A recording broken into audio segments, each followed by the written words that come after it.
Well, hello everybody. It is time to start. Streamo starter. I'll be leaving the background music on today for the introductions. Hope you all are doing quite well.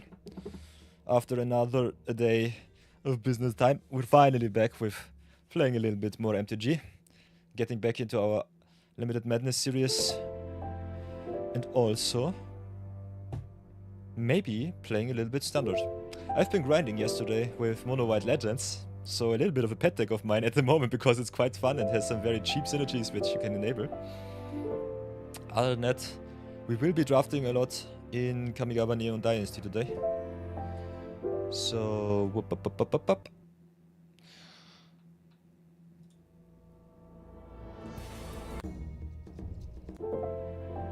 So, if we have a look at our record so far. Last time on Monday we did a lot of Limited Madness.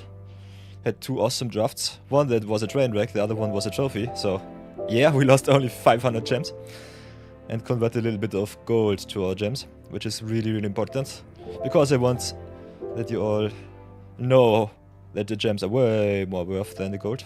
Especially if you want to hit some special events, like for example the Arena Directs, which are only payable in gems. So, whoops, if you get me out of the way, there you can see it. So yeah, 6,000 gems is a lot. So if you want to burn some money, that's the best way. Other than that, I would definitely recommend you buying only the singles in paper or maybe some booster blisters or sealed product directly. Might be way more money efficient. Although if you want to play some constructed, the singles are definitely always the best way to invest your money. Other than that, we also played a little bit of Zero Budget Brawl. Had some middling effects on the economy, making Gloria great again. But other than that, I think we are well set up to go into day 92. For whatever reason, I cannot count anymore, so don't mind me too much. We set all of our counters because I want this to be as accurate as possible. With such a long series, it's sometimes a little bit tough to stay on track. But yeah, Papa Google is there for us, so that's okay. We have Neon Dynasty as the next Flashback-Drafts format. So I think we'll be doing at least some of those. And besides that, we could always try to go infinite with Through the Omen Paths. On my other account with the 30,000 gems, Perilous Pit, I've been grinding, I think 2 days ago, for 6 hours straight, and I nearly maxed out the whole set. So if you want to go infinite with golden gems and have a very positive draft record, go through the Omen Paths as long as you can, because it's the easiest way to trophy and get a lot of gems just through drafting, because 2 to 3 to 4 rares in one pack is just bonkers nuts. And every pack that you open will give you even more rewards. So if you have a look at that, we open one through the Omen Paths. Pack one, pick one. Whatever will we get, what will we take? This one, it's a small pack, we only get one rare. But the commons and uncommons are so strong in this pack, in this format. And I think it doesn't really matter too much. My personal first pick would be the Roused Swarm or the Scorpion Sting. Because it's pick to draft, you can pick both. Other than that, the rares are normally really good. Duskmont's Claim is pretty nasty. So I think my pick to draft picks would be Sting and Snatchback. Could also just go green and see where it leads you. Spiders is one of the best decks. So Roused Swarm, Favorite Fighter, definitely my picks otherwise. What would you pick? Let me know in the comments. Hey, Machikyo! Welcome back, welcome back.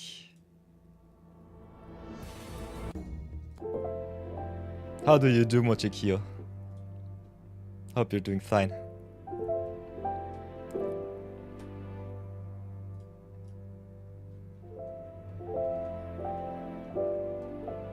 Ooh, you tried drafting a Mayhem Rakdos deck for the MVM? Ooh, Midweek-Magic is through the Omen Paths, good to know.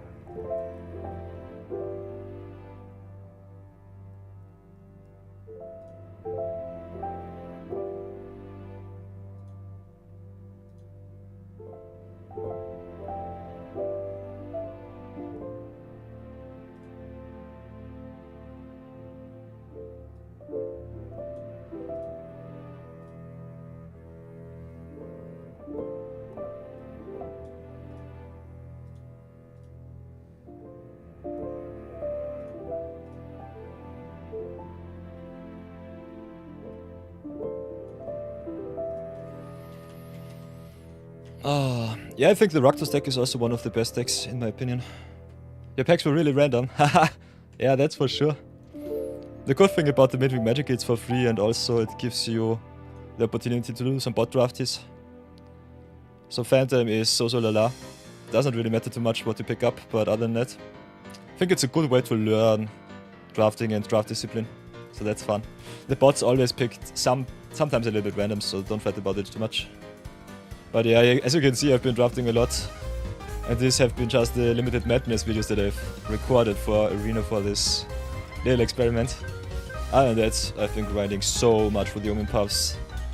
I think the day before yesterday. I did nearly...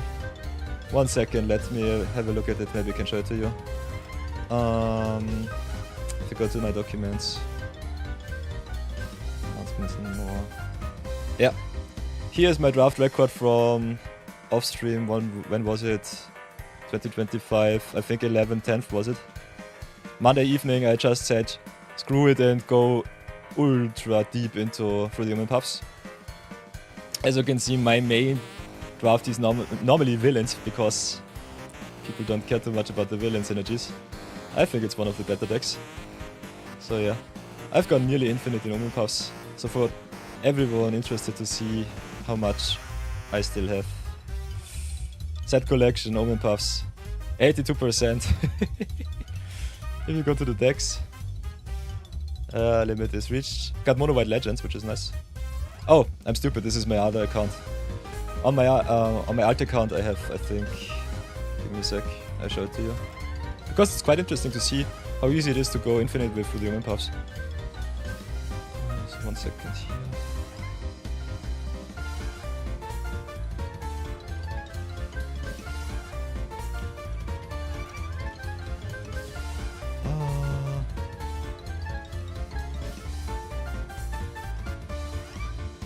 So if you have a look at my Perilous Pit account,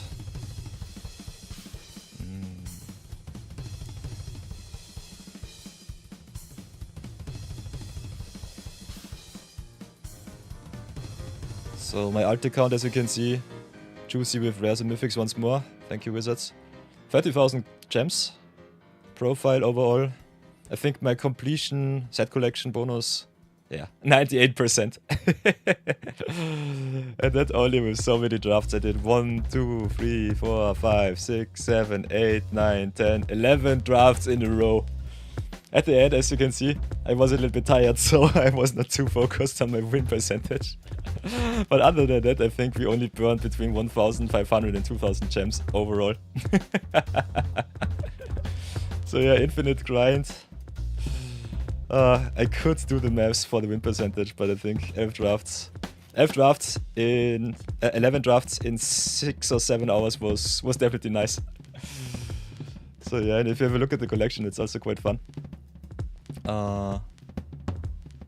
Let's have a looky look. I think all of the good Omen Puff cards I already drafted out of. So if you have a look here, if you just have a look at the not collected cards, this is the rest that I did not open in the set. The rest of the cards I have already. So yeah, if you want to go infinite gems, draft as long as you want. Through the Omen Puffs is the way to go at the moment. That's for sure. Hey! Empathosaurus Rex just raided with 2 viewers. Empathosaurus Rex, thank you for the raids. Hello everybody. Nice to see you all. How are you doing, Rex?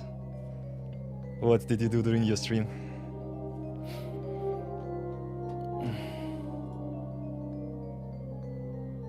Thanks for streaming the magic, of course. We old dudes have to hold the line. Let me give you a follow right away. And done. As you can see, everybody, whenever someone raids me, I'll definitely return the favor, leave you a follow. You were super tired and maybe a little drunk, doing things on the ladder. Ooh, Empathosaurus Rex joined the order. 8-hour marathon dino stream. Nice marathon. Very cool. Very, very nice. Drunk streams. Oi, oi, oi.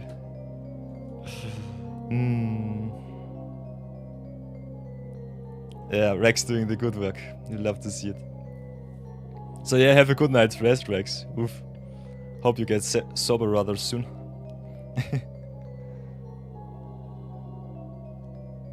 Nice. Yeah. Ay. So yeah, if you want to join the cozy stream, definitely hop by sometimes. Definitely am a very good stop point also to ask some questions about MTG or other games. I've been a player for over 20 years. My name is Peter, aka Knight of Yore. And yeah, we're doing a little bit of a series. For everyone who does not know what we do, playing a lot of Limited, playing a lot of zero budget Brawl, which means zero wildcards allowed. Only you decide with the channel points what I maybe craft in the future. Could also build your commander deck if you're up for the challenge. And we also have some viewer battles every weekend, so if you want to showcase your deck on the YouTube stream, on the Twitch stream, in my stream you get the chance to also earn yourself a VIP slot. We got 20 at the moment. And you can earn them on Saturday and on Sunday. So that's the main thing at the moment. Doing Magic from scratch. Right now we are in my alt account, Perilous Pit, which is right from the get-go when MTG Arena started.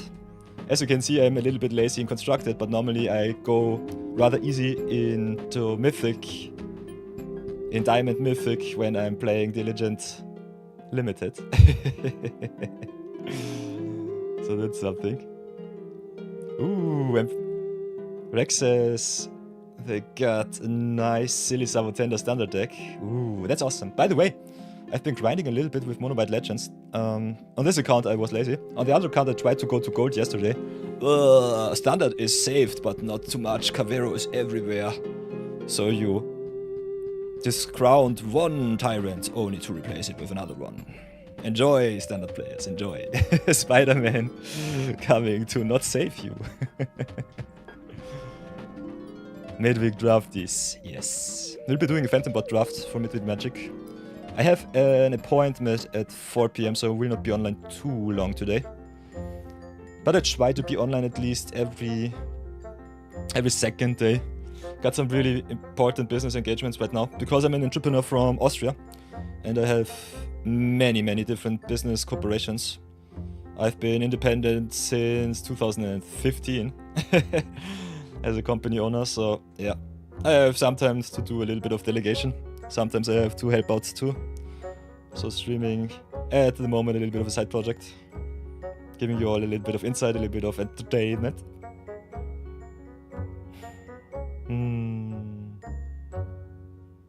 Ooh, Mochikyo also has a Teemo landfall list. Ooh, that's a nice one. Love to see that.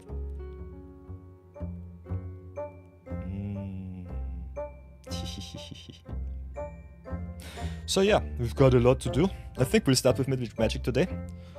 I normally record also on the YouTube's the VODs, so if you don't have the time to join us live on the stream, don't fret too much about it. Dual streaming is made really easily with Stream Elements these days. So as you can see, there is a dual streaming setup here.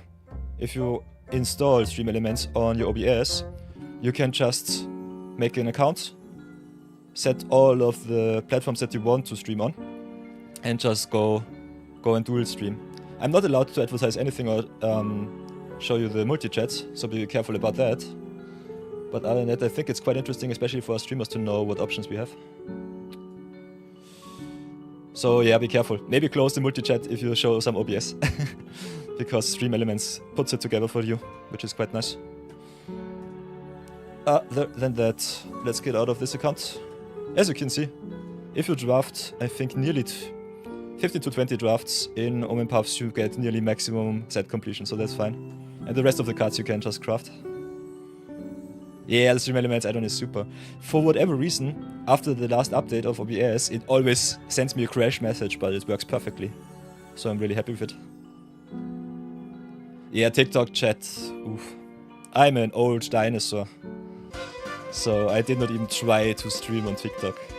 Savvy Webs tried it yesterday for YouTube and for Twitch with another platform did not work out. He always had some disconnects.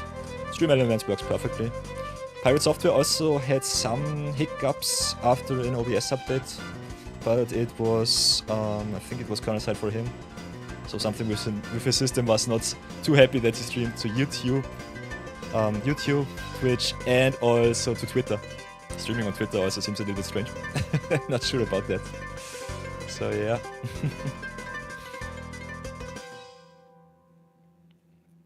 Yeah, I think the support from Stream Elements right now is more into the direction of the big free stream platforms, and that's normally Twitch. After that comes Kick, because it uses the same API as Twitch, and then YouTube. You can get access to TikTok Live in the same Stream Elements. Oh, that's good. Good to know. Just keep trying to get certified if that's a thing. Yeah, I think earning money on TikTok is not a viable option at the moment. If you have a look, for example, at my Twitch, I started a little bit strange, but after that, we hit affiliate in, I think, 2 months. I started with Clay Obscure. Single player games not too good to grow fast if you play like me from scratch from 0 years. But after that, we started with Magic, because Magic is an awesome community. I think it's one of the better ways, especially if you make some educational content, for example, to grow, to have a lot of awesome people join you. And yeah, the ad revenue on Twitch sucks. Not gonna lie, I personally think you need at least 100 to 200 viewers average so that you can earn money on Twitch and live from it. Other than that, I think it's a nice little pocket money. And TikTok is even worse. TikTok is, I think, worse because making ad revenue on TikTok is something that is more supported on, I think, if you do product sales. And otherwise, TikTok is not really well made for streaming. It's always just vertical instead of horizontal format. And some games you cannot, most of the games you cannot stream in vertical. So, yeah. Nutty, Nutty did some OBAs adjustments, also make some plugins from time to time, which make vertical streaming also a little easier. But I personally don't see the favor. No, what's it called in English? I personally don't see the opportunity in vertical streaming, so I don't do it. It's more trying to direct people to Twitch and YouTube. Yeah. Yeah, I think if you just stream to TikTok, leave a link with YouTube and Twitch, say this is a better streaming experience if you want to catch us live. That's definitely something. Yeah, I tried to make the vertical output work, but I record 3 or 4 different streams at the same time, which just busts my computer capacity. So I said no. I record one thing horizontal and that's it. On YouTube, for example, the VODs stay forever, so if you want to do vertical streams too on YouTube, for some shorts, editing afterwards, I think that is a solid secondary option. But on Twitch, for example, I would never vertical stream. So yeah, different flavors, different target groups. Especially Magic content, I think just flipping your phone, going from vertical to horizontal should be good enough. The Twitch app, I think, supports also horizontal views, which is way better for Magic. Otherwise, the screen shrinks so much. But yeah, let's get out of here and do some video editing. Don't have too much time. I think I will be online for maximum 3 hours today. But yeah. And by the way, if you're having the affiliate status, definitely turn off your pre-roll ads. Rex, if you're still a little bit up for some information. But I definitely find out, especially if you want to get a higher viewer count from 10 to 20 viewers, for example, which I definitely had in my, where is it? Stream summary. I've been rated by 9scar once. Definitely get rid of the pre-roll ads. Average at the moment is between 3 and 5. But yeah, the live views are quite nice. When was the last big stream? I think October 26th, yeah. So if you want to keep those numbers high, get rid of the pre and mid-roll ads. So You go to, where is it? Not community. I think settings, stream settings, ads, something like that. Monetization ads, there it is.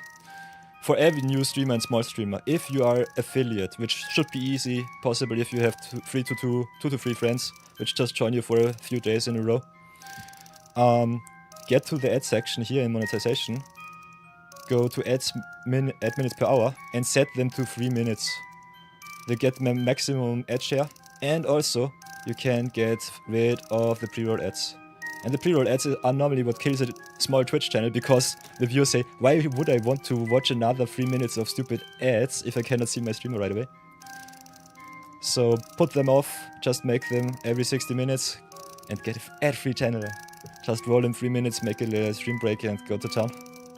So that is what I definitely recommend also to the small streamers if you want to go into streaming. Minecraft streamer? Nice. Started diving into MTG with Final Fantasy. Yeah, Final Fantasy and Avatar, I think, are the biggest promoters for Magic at the moment.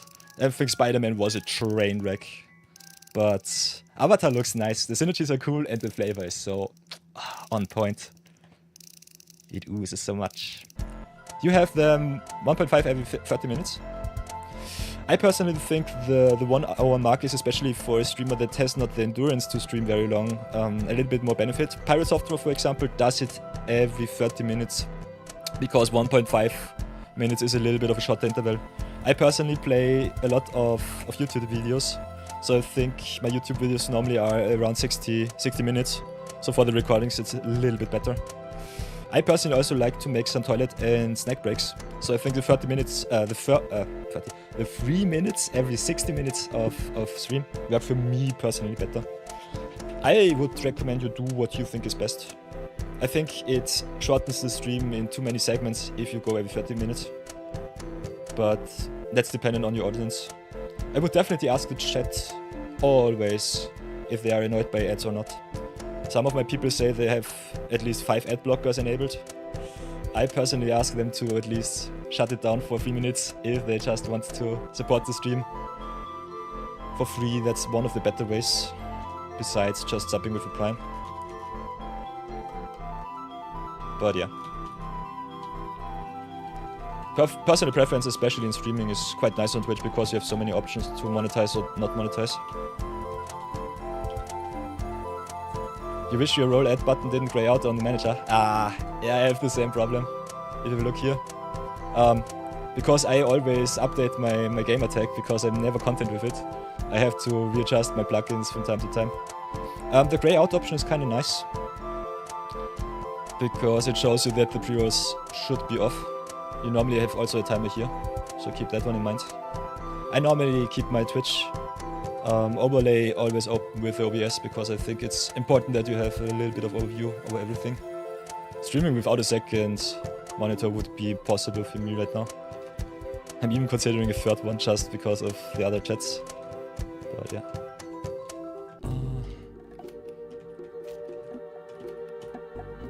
So let's log in and have some Midweek-Magic fun. So yeah, if you want to keep some viewers who bounce quite easily or quite often, or to stream hopping, definitely get rid of the pre-roll ads and the mid-rolls. Turning down to 1.5 every 30 minutes is good. I personally like the 3-minute ad break a little bit more. Some people don't want to wait for 3 minutes, which is another thing. And some of my viewers also said that they don't get the whole 3 minutes of ads. So some people have ads, some people don't. Twitch is a little bit inconsistent with that one, which also would explain the very terrible ad revenue. But I've done some experiments with my viewers, and they said, yeah, having at least something in these ad breaks to watch to listen to is definitely something that you should also maybe give the people the option to. So more than often, I'm always staying during the ad breaks, just hanging around with chat, asking the good stuff and also answering some questions. But yeah, that was a little bit of insight from me. Let's go into Magic. We don't get time! We got all of the energy, but none of the time. So everybody, it is time for another episode of Midweek-Magic. The YouTubers and the Twitchers already know what we will be doing. First things first, always consider your gold economy. Reroll and send it. From time to time you can upgrade it to 750, so I definitely would recommend you slow roll some 500 gold rewards to maximize your gold. I've tried that experiment out some years ago, and I think I made over 1,500 extra gold because I always rerolled my gold rewards. Can sometimes be impossible, but more than often is really worth it because you always have the option to reroll into 750, and otherwise if you get a 750 gold daily reward, it just sucks because you waste another reroll. But we are Phantombot drafting because I want my wildcards, and I'm not allowed to craft any because this is magic from scratch, zero budget to magic. So every wildcard that Wizard throws my way is definitely well appreciated. Other than that, if you want to support me on my journey to go infinite, we've got here on our Twitch the channel point redemptions, and down below we've got the most important and expensive ones in Craft Me a Wildcard. As you can see, my vault already quite well fed after 3 months of streaming with a fresh new account. A lot of mythics and rares to burn, so if you want to see a stupid little commander being played for you, or if you just want to throw me a bone for some constructed lists, definitely consider that. Every card that I craft new for you from 0 to 1 gets a shout out for free whenever I play her. So for everyone who does not know, whoop up, I've got my... Where is it? Knight of Yore, show me the truth. I've got my little cheat sheet for everyone who might be interested, with all of my channel point redemptions, shoutouts, and also with the records of the viewer battles. So if you want to earn yourself a VIP slot, I keep track, diligent, and ever so watchful. So that's something. And other than that, let's go into some Midweek-Magic and have some fun. This time it's Phantombot draft, so that will be a doozy. We're doing some Through the Omen puffs. I've warmed up 2 days ago with my Infinity channel. Infinity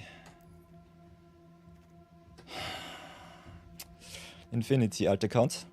But yeah, this opening is really easy. First pick one, the best 2 villain cards in Cavero and Neak. So those should win you some games.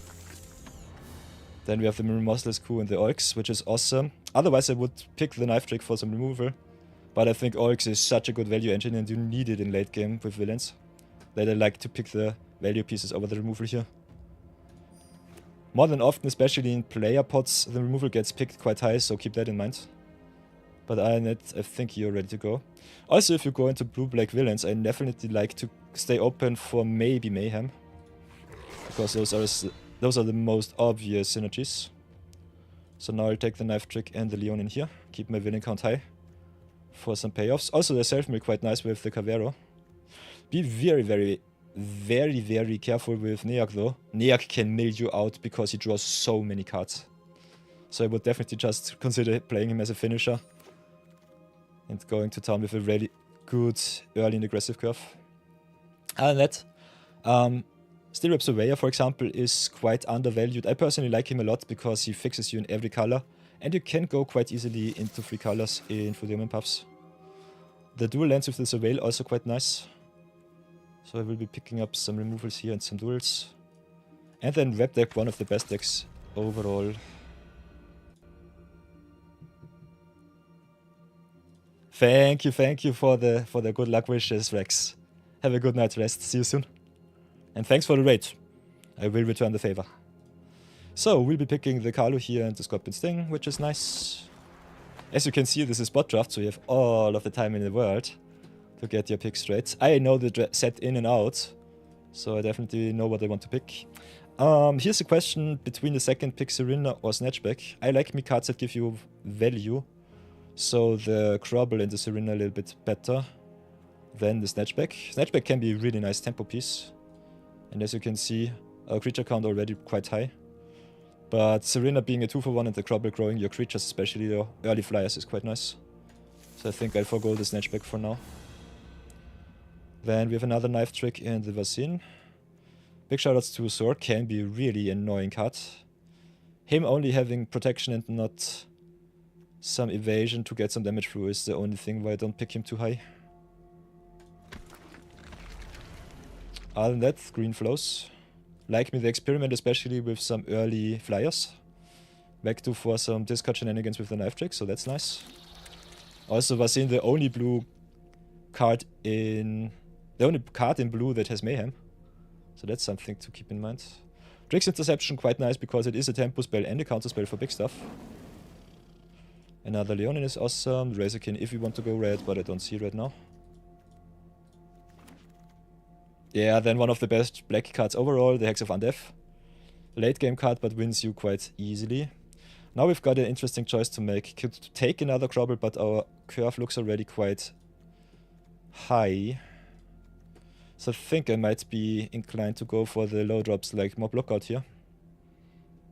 And also keep in mind, Omen Powers has a lot of legends.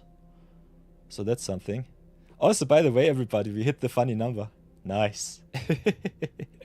So thank you for all the Twitch follows. Really nice to see that my channel is appreciated. So, carving out in this set is important. Mob Lookout, also quite nice if you have some Mayhem cards to get all of the value. So I think I'll pick the Lookout here because we already have 3 Leonins. And we mill out quite fast with Leonins and Neak. So maybe forgo the Crobble here. Also, it's not a villain, which sucks.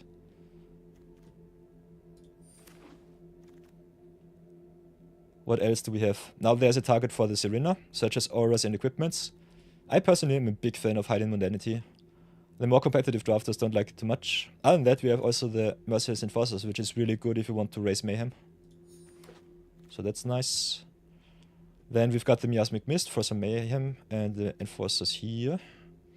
Big shoutouts to Secret Identity, can be a really good finisher, because no one expects the identity.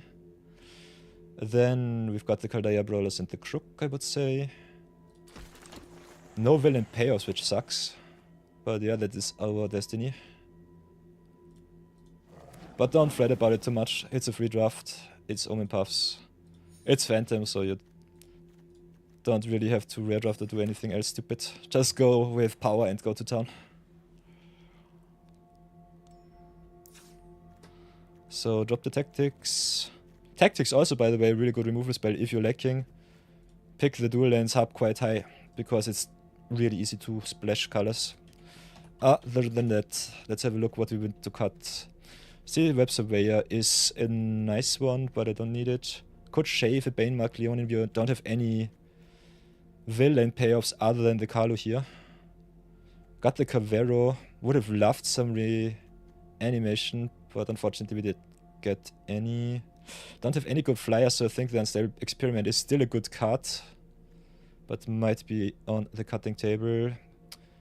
Only have one hard removal spell in Remorseless Coup, so I think the Temple Trap might be needed, but it's one of the worst cards in the deck. Other than that, Kaldaya Brawlers may be up for the cut.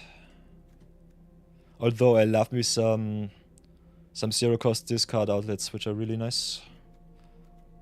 But we have some Qoneus, so I'm not too worried about that one. And we have the double knife trick. So 2 cards to cut. I think the non-creature slot looks nice. Could cut the Drix Interception, but makes the Olks worse. Olks lets you cast spiders and instant sorceries. Non-creatures. Even more. So the question is, what do we want to do? We don't have too many flyers. We only got the Vec to the Serena and the Cavero, maybe, if he copies one of our flying creatures. So we are a little bit tech down to the ground. Might just go aggro with our Death Touchers, cut some of the top end and go nuts with that. So maybe drop the Brawlers here. It's a solid card. Not too impactful. Could also see me cut maybe the Crobber. But I think the worst card so far that we have is either this Experiment or the Interception. I don't like the counter spells so much, but the tap 2 is quite important. I think I'll drop the Interception, see how far we do. How far we come. Making a little screenshot so that I don't forget what I did. And that you can remind me in our Discord what atrocities I did to this deck. Other than that, let's go into some games, earn us some wild cards.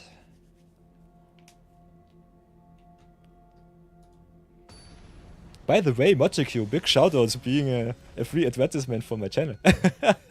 Kind of fun. I love it. Okay, first game against Pet. Let's see how we do. Limited madness it is. Curve is perfect. We've got our awesome finisher, so we'll keep. Say hello as courtesy demands.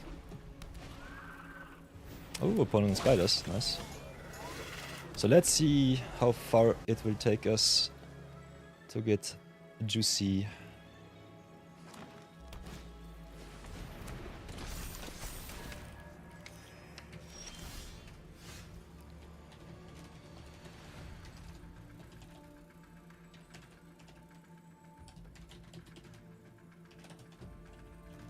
So, opponent with the perfect card out. I've got all of my death touches at the ready, so that's nice. Also, I did not pick up any cards that synergize with the self-mill. So I think high picking maybe some Tefex or some Arala might have been a little bit better. But yeah, you never know. So I'll have to trade somehow. Kinda want to eat the Sora though. If they attack with her, definitely eat her. Sorry for that one, opponente. Free value is always very appreciated. So now I think we just go with another Leonin. Could play the Vaccine, but we are on the defense against white-green, so I think it doesn't matter too much. Also, Vaccine still a discard payoff if I hit some removal from the top. So stay back on defense, see what they do.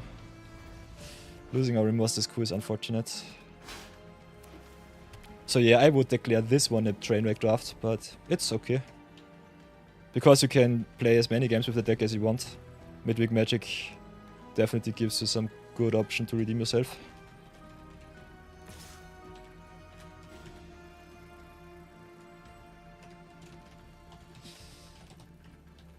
Let's see how long it will take us.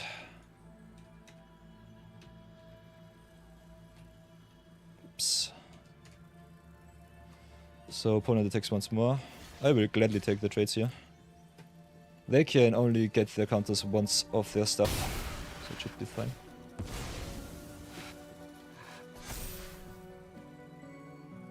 Betty Ray is kinda nice if she has counters because she can give herself lifelink, which is really awesome. So yeah, playing Neak in a marked Leone in deck is not the best thing. Maybe I should cut the Leonins here. But yeah.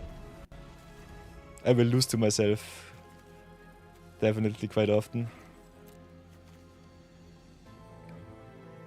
So yeah, you can play villains as a self-mill deck, or you can play it just as a pseudo-mayhem discard deck. I think both options, both versions are quite strong.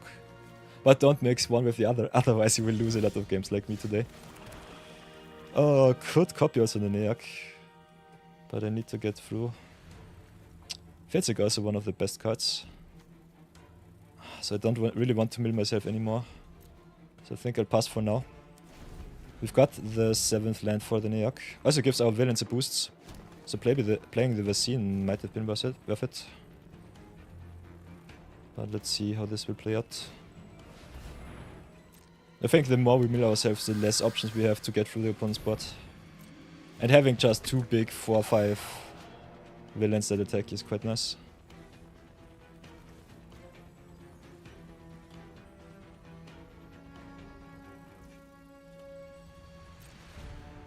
So let's see what's on top. No, lookout is exactly what the doctor ordered. So play the Neak. Pump the board. I think we try to get some damage in. If they get removal, have the removal for the Neak, I will be really sad. But we can rebuild. We'll take a lot of damage though. So yeah. Let's see what it will be. This is very, very aggressive. Would normally not recommend it. But Neak keeps us on a time limit, so yeah. Draw your outs, rough the opponent's board, go to town. Got everything that we need to win the game here. Just drawing once up to 8 is so strong. This was a 7 mana, boost this stuff, and also replenish your hand. So yeah, Omen Pubs can be quite swingy with the pack openings. Yeah, there's a team up. Do they have some lethal? Big problem is the Betty Ray here. Maybe should have kept the Leonin back. Let's see how bad it is. Hits for 9, 10, 11, 12, 13, 14, 15. Going down to 2. Okay. Ooh, Hex of Undeath. That's a nice one. Oh, so yeah, the good thing is if your hand is already full, it is quite nice. We could just drop our cards, then play the Hex. Not sure if I die to the Neak though. I can copy Neak with the Vasin though, so that is something that I definitely want to try out. Could also just play Cavero and copy him. But not now. Hex of Undeath also only targeting 6 creatures, so 1, 2, 3 targets right now. So it might be worth to play something else before that. So we got some options, none of them are too good, but also not too bad. What do we do? This is a really tough one right now.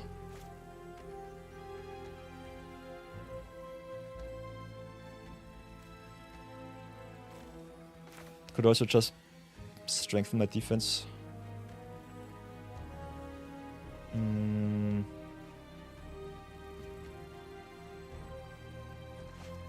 I think we'll do it like this. Just reanimate. Don't think we have the luxury to do anything too stupid. Pump up once more. We've got the Enforcers with the life gain, so that's good. Can also copy the life gain Enforcer in Grave with the Cavero. Really need to. Have to stay on defense though. If they have removal in hand, I might get wrecked. So yeah. A little bit unfortunate that they had the time to pump up their team. I think also the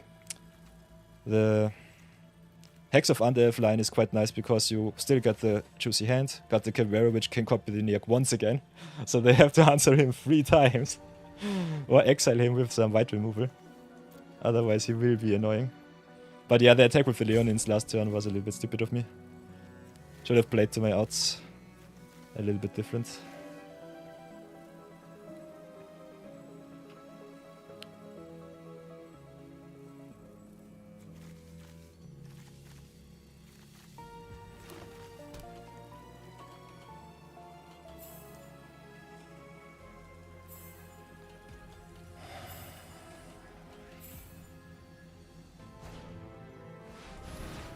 Okay, Archivist gets back the terrific team up. Archivist is so awesome because he gets any card back. So he has the outfall Maniac once more. And also grows a lizard twice, which sucks.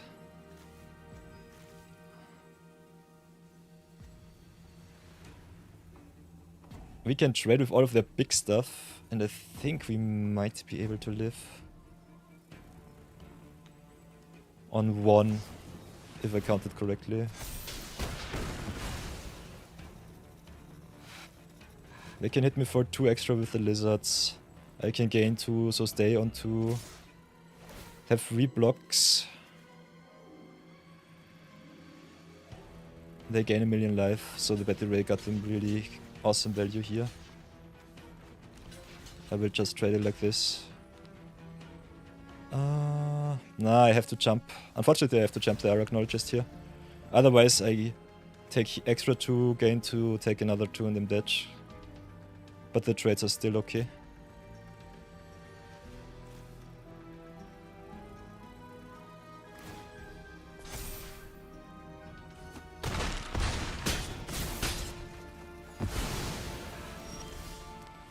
So yeah, let's have a look what I can do next.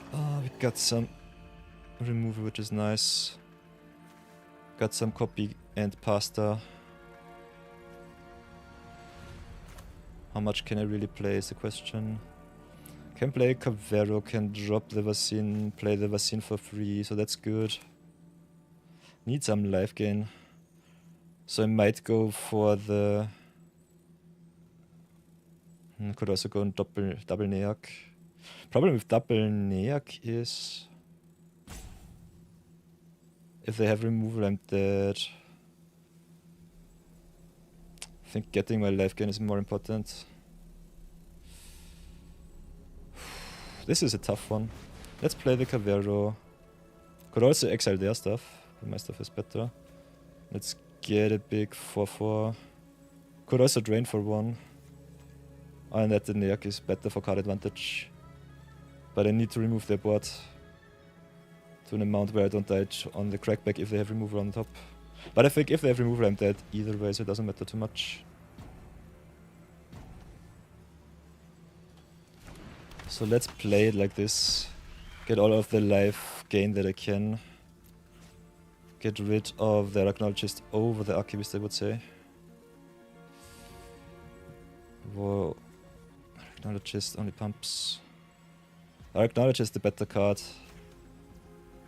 Archivist is something that I might not be able to answer. Yeah, this is a tough play here. Got the Mayhem. Can double up the Vaccine.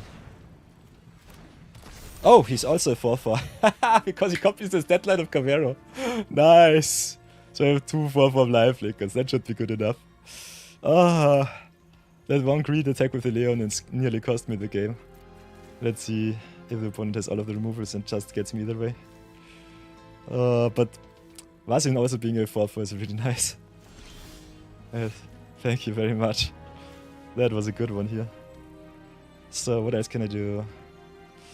Can definitely attack me, get me some life back. Can do so with a little bit of style. So play the Trouble here. Got 2 attacks with one of my Caveros. How many cards do I have left in the deck? 10. Don't need the extra land though. So I think I still mill myself. Let's start our revenge arc, gain some life back, pass for now. Could also play Lookout, drop the Vectu, play the Vectu here. Might be better. So yeah, give all of my life linkers the boost. And this should be good enough to at least stabilize. Hoi, oi, oi, oi, oi, oi, oi. Okay, Paris lunch.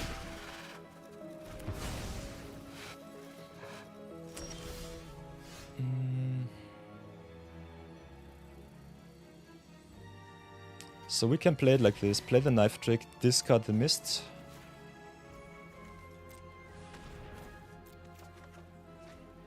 Then can play the mist, rough the opponent's board. Play when it is. Dirty things, you'll love to see it.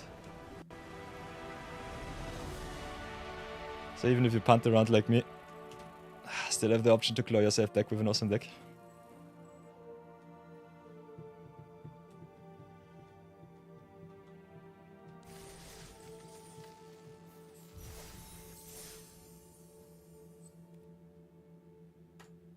And what is our first wildcard of today? What will it be?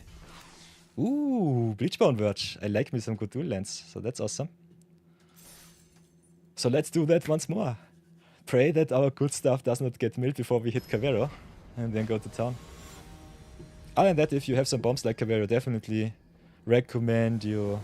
Ooh, F2P alt account, nice. I would definitely recommend you draft the reanimator stuff if you have some really good creatures that you want to get back from grave. This curve looks awesome. Lookout a little bit tough. It's like paying 2 mana to discard a card. Sora on turn 1 also quite scary. Another virtuous player. So that is awesome. And again Sora into Crime Scene Investigator, what the heck.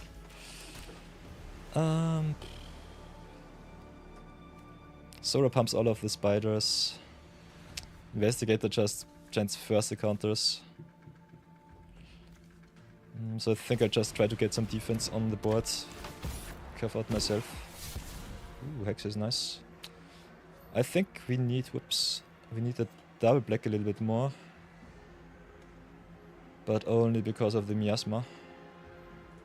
So I guess we'll drop the island here. Just having a 0-3 is good enough. And if they want to use a removal spell, it's totally fine for me.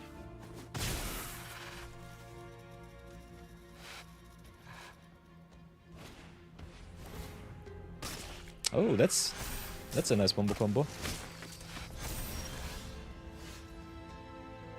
That's a big Darval, that sucks. Would love to slow roll for one extra turn.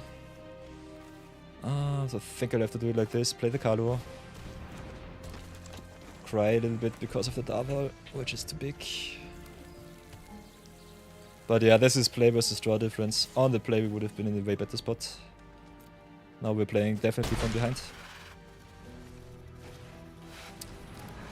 But yeah, Crime Scene Instructor is kinda awesome with the end web cards. So one of the better 2-drops. Did not see that synergy. Hitting the Taplin sucks. So I think I forgo the discard. Just play the knife trick for full price. Want to get rid of the Sora as soon as possible. Have a good block for the Instructor, so that's fine. Could also answer the Darval. But at the moment I take the damage and keep the defense strong.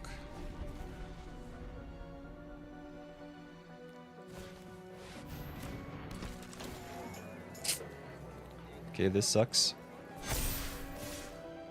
I will jump here, but we'll take the 3.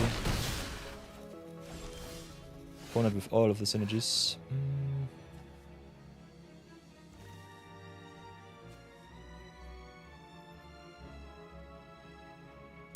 So yeah, we get outtempered a little bit too much here. Double is such a good card. And he's a Carmen Commander, which is awesome. One of the few Carmen Commanders in all of the MTG.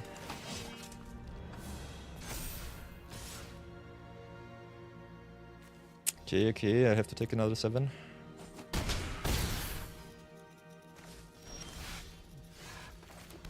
think my land drops a little bit too late. Now we can do something funny. Play the Enforcers here. Drop the Vazine.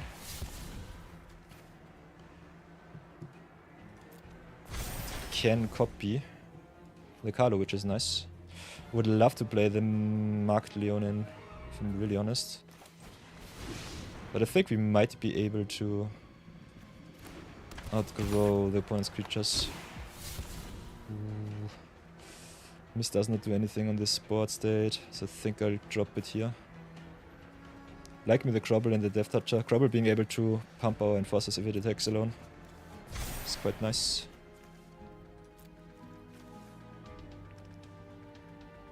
Ah, they have the tactics. Yikes.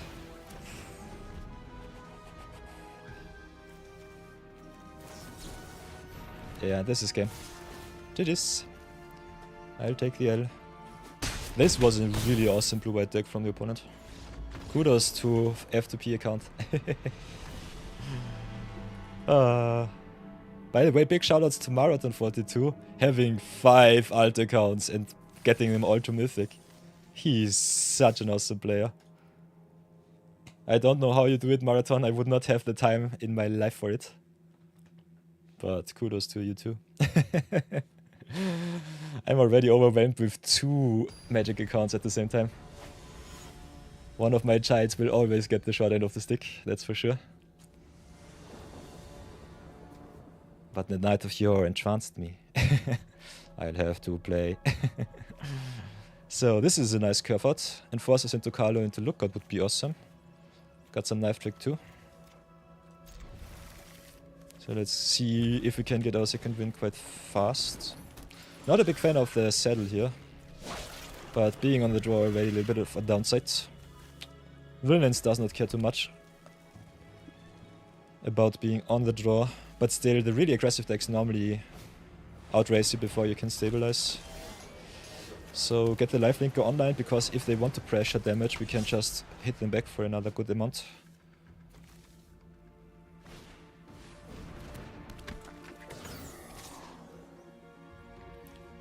So I think we take the 2 here.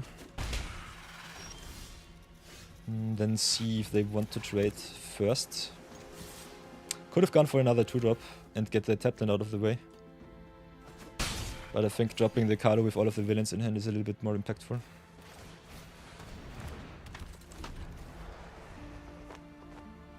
So yeah, if you see a live linker on the board, definitely consider the timing. Because they hit me for 2, but I gain 2 back if I get an attack with the Enforcers in. So it's a net negative of 2 life for them. We've got also an ad break starting in 40 seconds, so if you are off, definitely type ads into chat. Normally, I pause the stream when we have ads, if I'm in the game, because I was a little bit too stupid with timing my ads. Don't fret about it too much, I will give you an update after we are coming back, especially Magic gives me the option to do so. So we'll do that at the very least. So I got no good discard outlets, so I think I'll do it like this. Play the knife trick for full price on the Fanatic here. Green and red is quite scary if it gives the creatures haste. Then drop the hideout here and just go to town with my creatures. Pressure it up. See if they want to trade.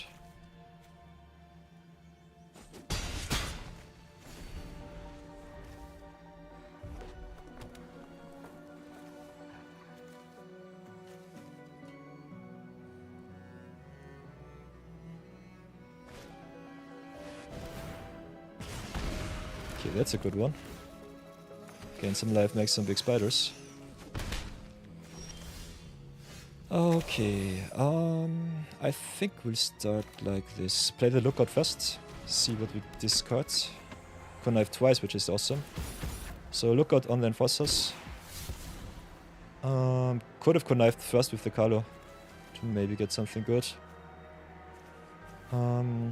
Guess I'll drop the island here. Want to rummage from the deck a little bit more. Now the Q2. Way too many good cards. Then I think we'll do the same thing twice. Go with the Crook. Ads are playing. Unfortunately in the PvP I cannot pause.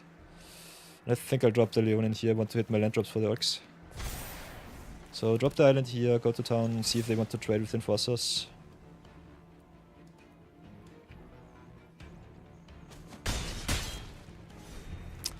If they attack, we've got the coming Crook.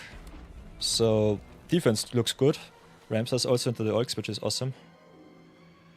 And we still have all of our bombs in deck, so that's nice.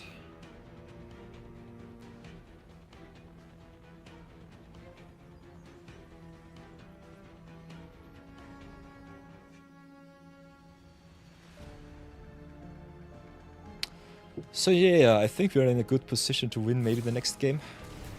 Even with the terrific team up of the opponent. Team up only gives power boosts, so their attack doesn't look too fancy. And Enforcer still being on board raises them so good. So yeah. Workforce being a trampler sucks, but I think I still go for the extra mana. Other than that, I could just take the 6, play the Remorseless Qoneus turn instead. Maybe do that. They can still re-equip the saddle, so now it sucks a little bit too much.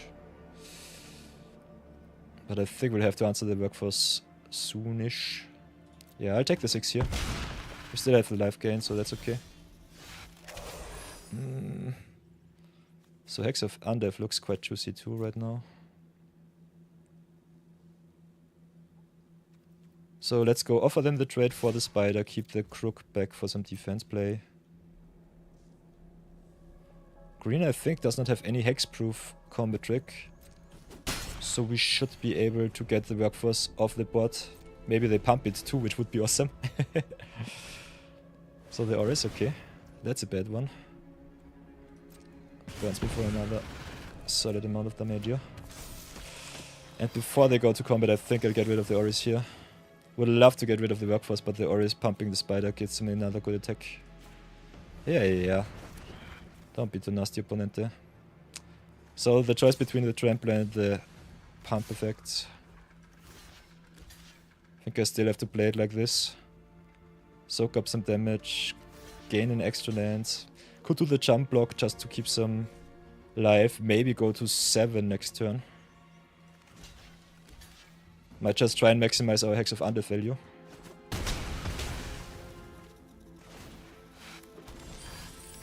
And I think that is exactly what I do right now. So let's go to attacks first. See if they want to trade, I guess not. But let's go Hex of Undeath and get all of our villains back. And still have 6 mana for Orcs next turn, so that's awesome. Yeah, I think we will be milling first and then just conniving everything. So connive on our lifelink. Mill a little bit. Ooh, there's Neok. So I think we'll drop the Orcs here. Keep the Neok up. Drop the land. Drop the Vectu. Drop the Basin too. Neok a little bit better than the Orcs. And we still have a lot of lands in deck, so that's okay. So one bomb rare mythic into another one. By the way, welcome back everybody from the ads. Sorry for that little interruption. Did not miss too much. Opponent played a terrific team up, clearing the board, and also played a pump creature for the spider. So I had to remove it with the Remorseless Crew. And also I top deck the Hex of Undeath. So now our board looks quite juicy once more. So play the Neok, pump the board. Hit in with the big lifelinker. Could also hit in with the Death Touch. They have to trade, otherwise they're dead on board. So I think we just go in with everything and see what they do. Can be quite greedy because we gain 5 life back. And red has a really tough time with dealing with a 4-8. If they don't have Death Touch, they are just screwed. And there are not too many green Death Touch creatures, if any, in this format. I think the only Death Toucher is really the Bane Marked Leonin in black. So, haha! Gotcha there, opponente. So, double trade is awesome for me. Eats a crook, but they're dead on board if they block like this. So yeah. Opponent, it is jump or die. They decided to go with the honorable Sudoku.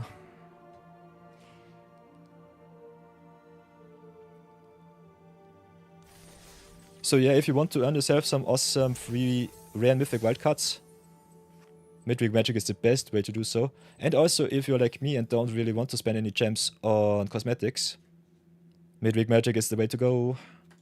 So what is our second wildcard of the day? Another rare, okay. Ooh, Elvish Archery, that's a good one. From Foundations. But old but gold. I think from the original core sets of Magic, if I remember correctly. Something like core set 2009 or 2011. So, now we've got Lost Soul. And mana screwed, so I think I'll have to take the mulligan here.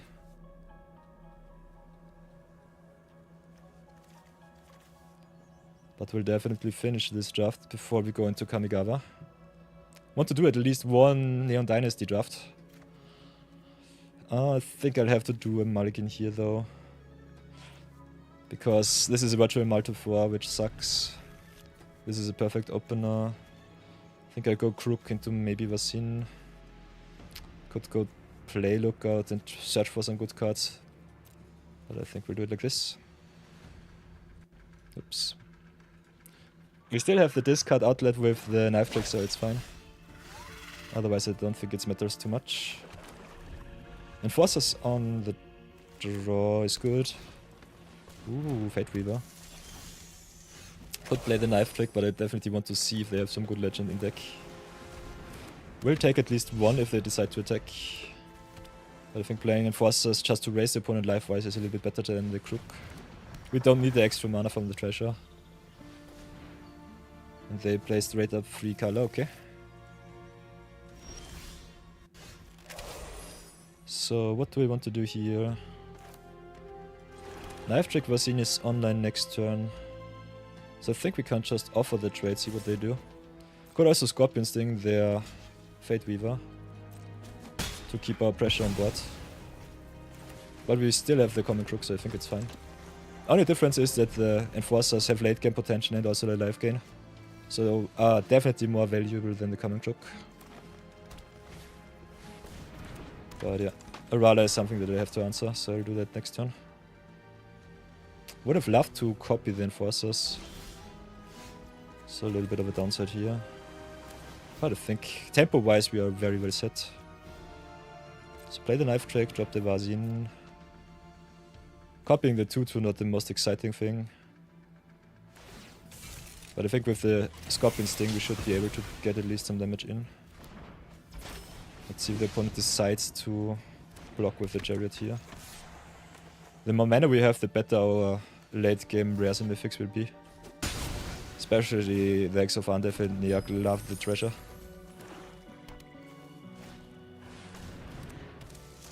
Other than that, I think our best top deck would be at the moment maybe the Orcs. Just thinning our deck, getting all of the removal. Also being able to mill ourselves. Got some options if they want to play their roller. Now attack is only for 2 damage. I think I'll pass for now. Maybe I can blow out their pump effect. Otherwise I will snipe their Sun if they just attack.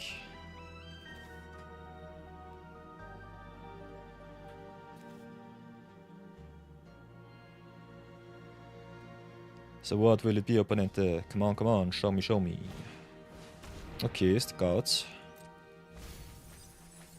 Ooh, mills the back too nice. So that's an interesting deck. It's more black-green with a little bit of blue splash. Or maybe straight up 3 color. At least the mana base looks like it. Okay, so the Enforcers. Let's see if they want to pump. Okay, now definitely 2 for 1 then. No value for you. Enforcers is already bad as is, but I cannot do anything against it. Oh, so yeah, looking quite juicy today. Quite nice. I get back their Sun. Archivist only searches for 4 or greater mana value, but can get any card back. So quite nice because Celestial Archivist can search itself from grave if you have another copy in the draft. Definitely know the infinite combos with the Archivist. It's so worth it. Will not enable the Sun and webbing. Also don't want them to gain a million life and pinging me. Ah, they've got the nil either way. So I think, yeah, Enforcer's back, that's for sure. What now? Have to play the Knife Trick, that's a given. Kinda want to play it on the Enforcers or the Suns, I think I'll keep it as is. But then being able to get something back. And Web is so good on an empty board. So what's worse, the Archivist or the Nil? Both are really terrible for me. Do they have another villain in grave? Yeah, the Vec do. Archivist doesn't have another target at the moment, so I think I'll go for the Nil here. But if I don't do anything besides lands, I'm just dead in 2 or 3 turns. So let's pray.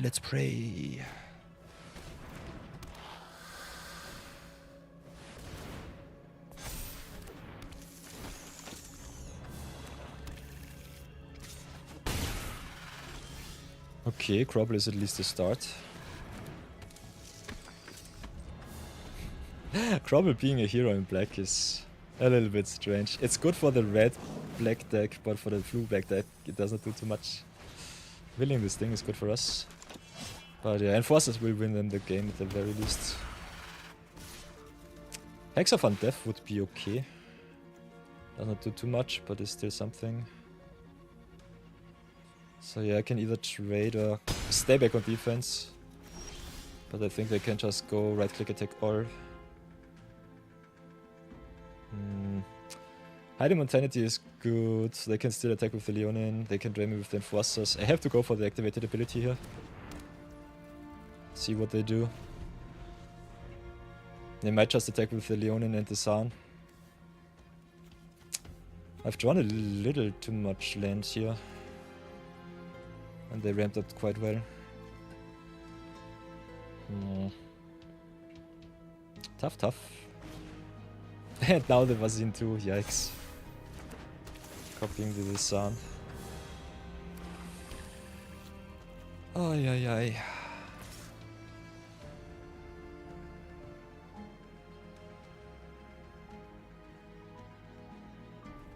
I think they can attack with the Leon in here. Me trading does not do too much. I'm still dead on board. They have 2, 3, 4, 5, 6, 7, 8, 9, 10 lands already. They can drain me twice. But not with the Enforcers anymore. But yeah. I will concede this game because only drawing lands against this is just nasty. So yeah, especially in free events you can definitely concede rather fast. Just get your grind out of the way. And I want to see what cosmetic we open today. So I think we'll go for the full free wins too. To this extent. Also you can always drop the event if you don't think your deck is good enough. So don't torture yourself too much. So game number 5, let's try it once more. Ooh, Magic 1972. That's a oldie. Old but gold. We have everything that we desire. Enforcers into Carlo, into Cavero is really strong. Also with the Scorpion Sting is some combat trick. On the draw once more, which sucks.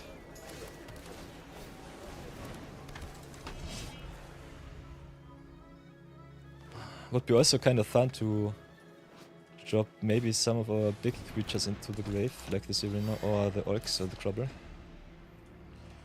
Opponent attacks. I think I'll take the 2. Enforcers is just that good of a creature. So little change of plans because of the Arachnologist accelerates their mana a little bit too much.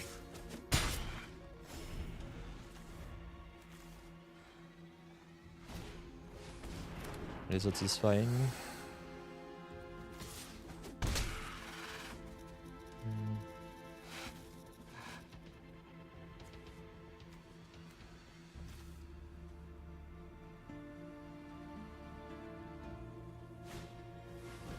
Ooh, Firebrand scheme. Interesting.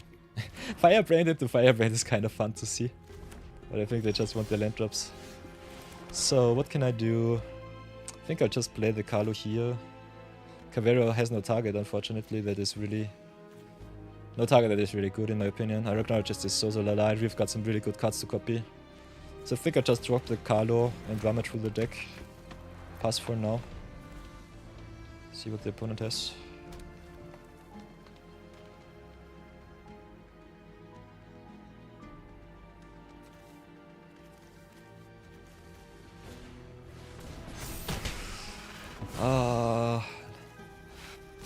Personally, I'm not a big fan of the Perilous Launch because it fights and gives me the option to make such blocks.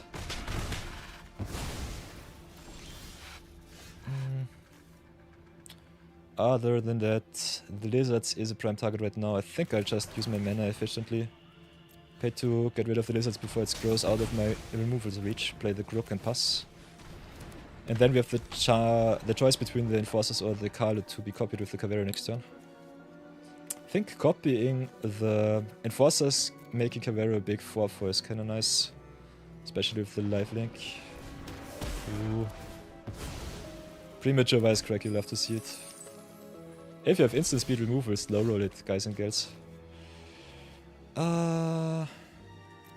So what now? I think the Hexaphon Devil looks a little bit more juicy. Can get me all of my creatures back. Connives 3 times. 2 times, okay. But still, if I hit something big and copy it with Cavero, I'm so online. Ooh, Vazin is nice. Unfortunate, but I'll drop the Vazin here. Vazin is kind of fun. Copying Vazin with Cavero. Copy the copier. Doesn't do too much, but it's still funny. Okay, tap a trap. Copying Carlo also kinda nice. Ooh, there's an Yak. I don't have the discard. I want to keep the tempo strong, so I think I'll drop the Caveri here, exile the Carlo. Other than that, just having a second copy of Neak is kind of fun. But red-green has such a troublesome time. Could also afford the Arachnologist here and maybe ramp up into Neak. If I'm feeling fancy enough. Could be just this play. So this ensures our Neak on the next turn if they don't have removal for the Cavero. Ah, they've got the Wisecrack. Okay, doesn't matter. still, we are champions and landlords. We don't care. This should be game.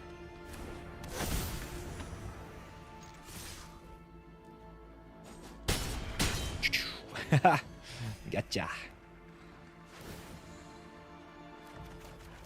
And yeah. Nasty. Perfect. 5 games, winning record, you love to see it. So let's cash out our awesome cosmetic and then go into some Dynasty draftees.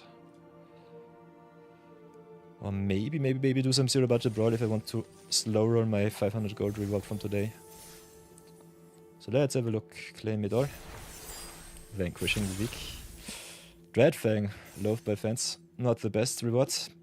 By the way, even if you maximized out your rewards, you can play as often as you want. So if you want to maybe grind out some really important daily rewards, consider using the Midweek-Magic events.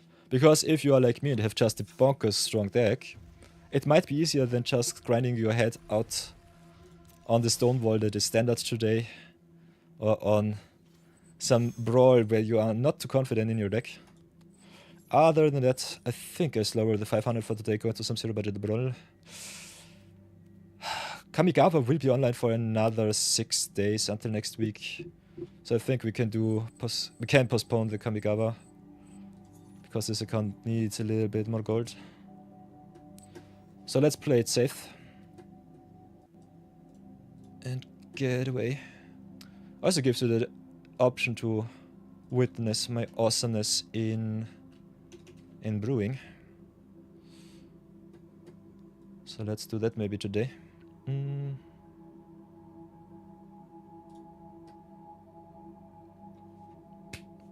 So,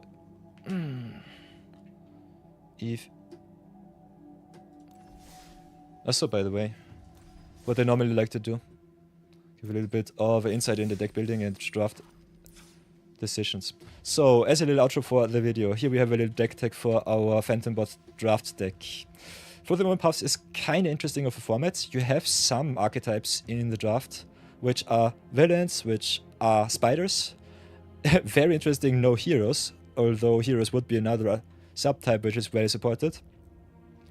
So, the most prominent archetypes definitely Mayhem, are definitely villains, and are also go big for mana, or just go to town with Modify.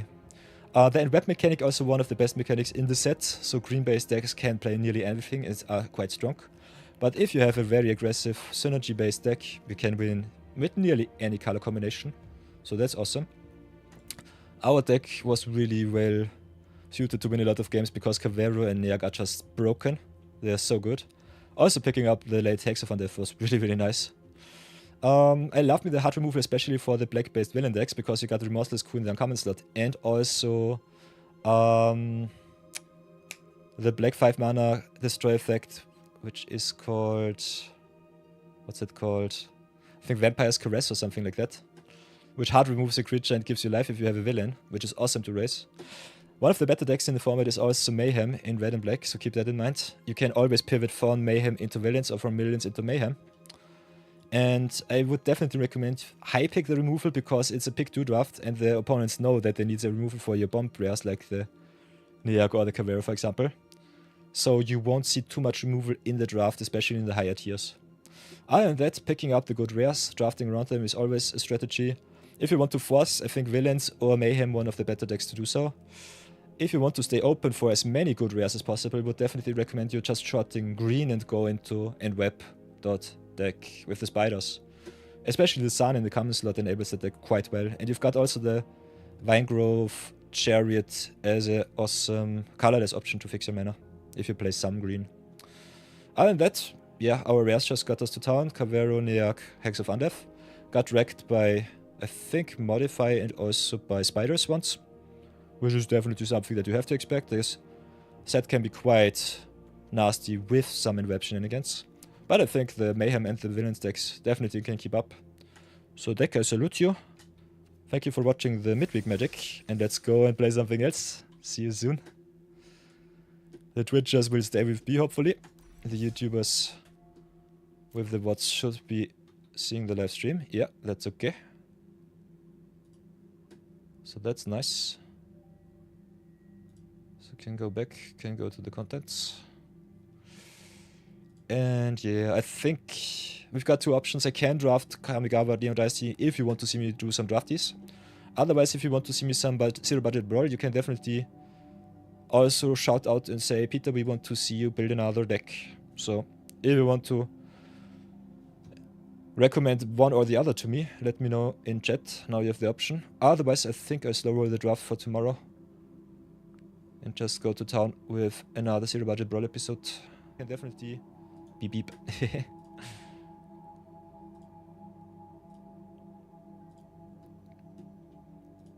And if you're just vibing and lurking, definitely do so too. Then I just do my thing. Because we don't have too much time. I'm only having, I think, another 2 hours in me to stream today. Have to shower afterwards and also have a nice little appointment with a friend. So the afternoon is quite well set for me. So if there is no wish so far, it is time for another edition of Budget the Brawl. But before we do anything else, I normally slow roll my packs. As you can see, we opened a lot of good stuff. And we need some more action. So I think we open everything for the next viewer battle weekend, which will be coming next Saturday and Friday. Also gives us a lot of wildcards for you all to vote on. As you can see, Omen Path's one of the easiest ways to get yourself some gems and golds. If you have all of the cards already, you would be getting 40 times 2, which is 80, plus another 80, just in gems from opening a pack, which is nuts for 10 packs. So yeah, all of the special guest cards, quite awesome. Also big shoutouts to Cavero, one of the most obnoxious combo pieces right now in Standard, so if you want to play Standard, definitely get yourself some Caveros. But the animation targets unfortunately not in Omen Paths, so keep that in mind. Can still play some budget lists. So let's open the rest of my packs, get myself some good base. Because I found that, especially in Constructed, I'm a little bit behind. So no pack 1 pick ones today. I think I slow roll at 3 for every stream, and other than that, just open as much as possible. So let's get the power out of the way, keep the 1-drops I would say, just for some variety. Get all of the juicy mythics. Oh, 3 mythics is awesome. Yeah, Stormscale Sign is awesome. New Way Forward is really nice. Battlefront is really awesome, especially in Historic these days. And other than that, let's open Thunder Junction 2. Maybe we can play some... what's it called? Some mount action. Okay, Rattleworm is nice. Cruel Ultimatum. So yeah, all of the sets with the special guests are definitely nice to draft. Just for the rewards. And let's open some Foundations too. Then I think we'll go into some brewing portion. So normally I would say slow roll your packs if you want to earn some gold and some gems. If you want to earn some gems for your copies. And that you can max out your collection quite nice. And just slow roll your rares and mythics for the cards that you did not open. But as always, both strategies work quite well. Seven Scavenging, awesome for green. Lathril and Nas, awesome card for our possible standard Brawl decks. Also for Historic Brawl. Especially Historic Lathril is pretty obnoxiously strong. So we are playing with a handicap today in the Zero Budget Brawl. No blue, no green. Want to get another 750 tomorrow. So let's go to decks. And we only allowed to play white, blue and red today. By the way, for everyone who is interested in Standard, one of the better lists that I've come up with our Zero Budget Magic account was definitely from all of our Edge of Eternity's Final Fantasy openings. A little bit of Omen Path shenanigans with Darvel and Yara and Web.deck. Seriema searching the combo pieces and then just going to town, withdrawing a million cards with Vinar and with the Halia. Also quite nice to enable Cosmogran Zenith to give you white board or the big board. So that's fun. And big shoutouts to Starfield Shepard also being able to search me my sack there, my 1-drops, or my lands if I need them. So as you can see, even on a $0 budget, after 90 days you get some standard lists. And we hit already Silver tier 2. I started in Bronze tier 3, I think tier 3, yeah. So keep that in mind. But we want to brew and we have to delete. So let's salute another deck. Tarnok in standard brawl, I salute you. YouTube video will follow suit, but we need the space. So here we go. Here we go, let's brew it up. Check for another time that I did not miss anything. No blue or green, okay. So white, black and red will be the color combination for today. So let's go, I think we'll start in standard brawl and maybe upgrade. So white, black, red. Let's see if we've got a Mardu commander. So far we do not. What else do we have in those color combinations that I want to play? I normally slow roll the mono-colored commanders for some days where I have 2 rewards that don't want to see me play any colors in the 500 slot. Other than that, I think you can just go nuts with whatever suits your fancy. We played some Hope, we played some Serena, played some Martin Hitler. Could play some Medicant artifacts, but I don't have too many unfortunately. Could go really nuts and just play Absolute Virtue. I don't think I have any hexproof equipment so far, so might slow roll that for some really busted episodes. Other than that, we could play some self-sacrifice Gabran shenanigans. Pumping him up into infinity. Other than that, I kind of want to try out Qoneus Horizon Splicer. So depending on the color combination, we've got a lot of good options here.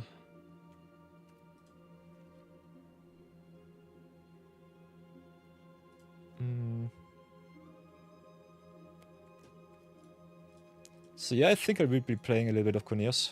Let's see how far we come with this commander. And because Qoneus is one of the Omen Pups commanders, I will go straight into Historic Brawl. Let's ramp up the power level as much as possible. What does Qoneus Horizon Splicer do? Whenever he enters, exile up to 1 target non-permanent and up to 1 target non-permanent card from graveyard. So he's awesome on-board removal, off-board removal, and if you exile your own stuff, whenever he dies, you can put him on the bottom of your library, which doesn't matter because Commander rule says he can replace any off-battlefield spot where he is with the command zone. So you can say, I do him in the library, but take him back in the command zone, get back my cards that I exiled from Brave.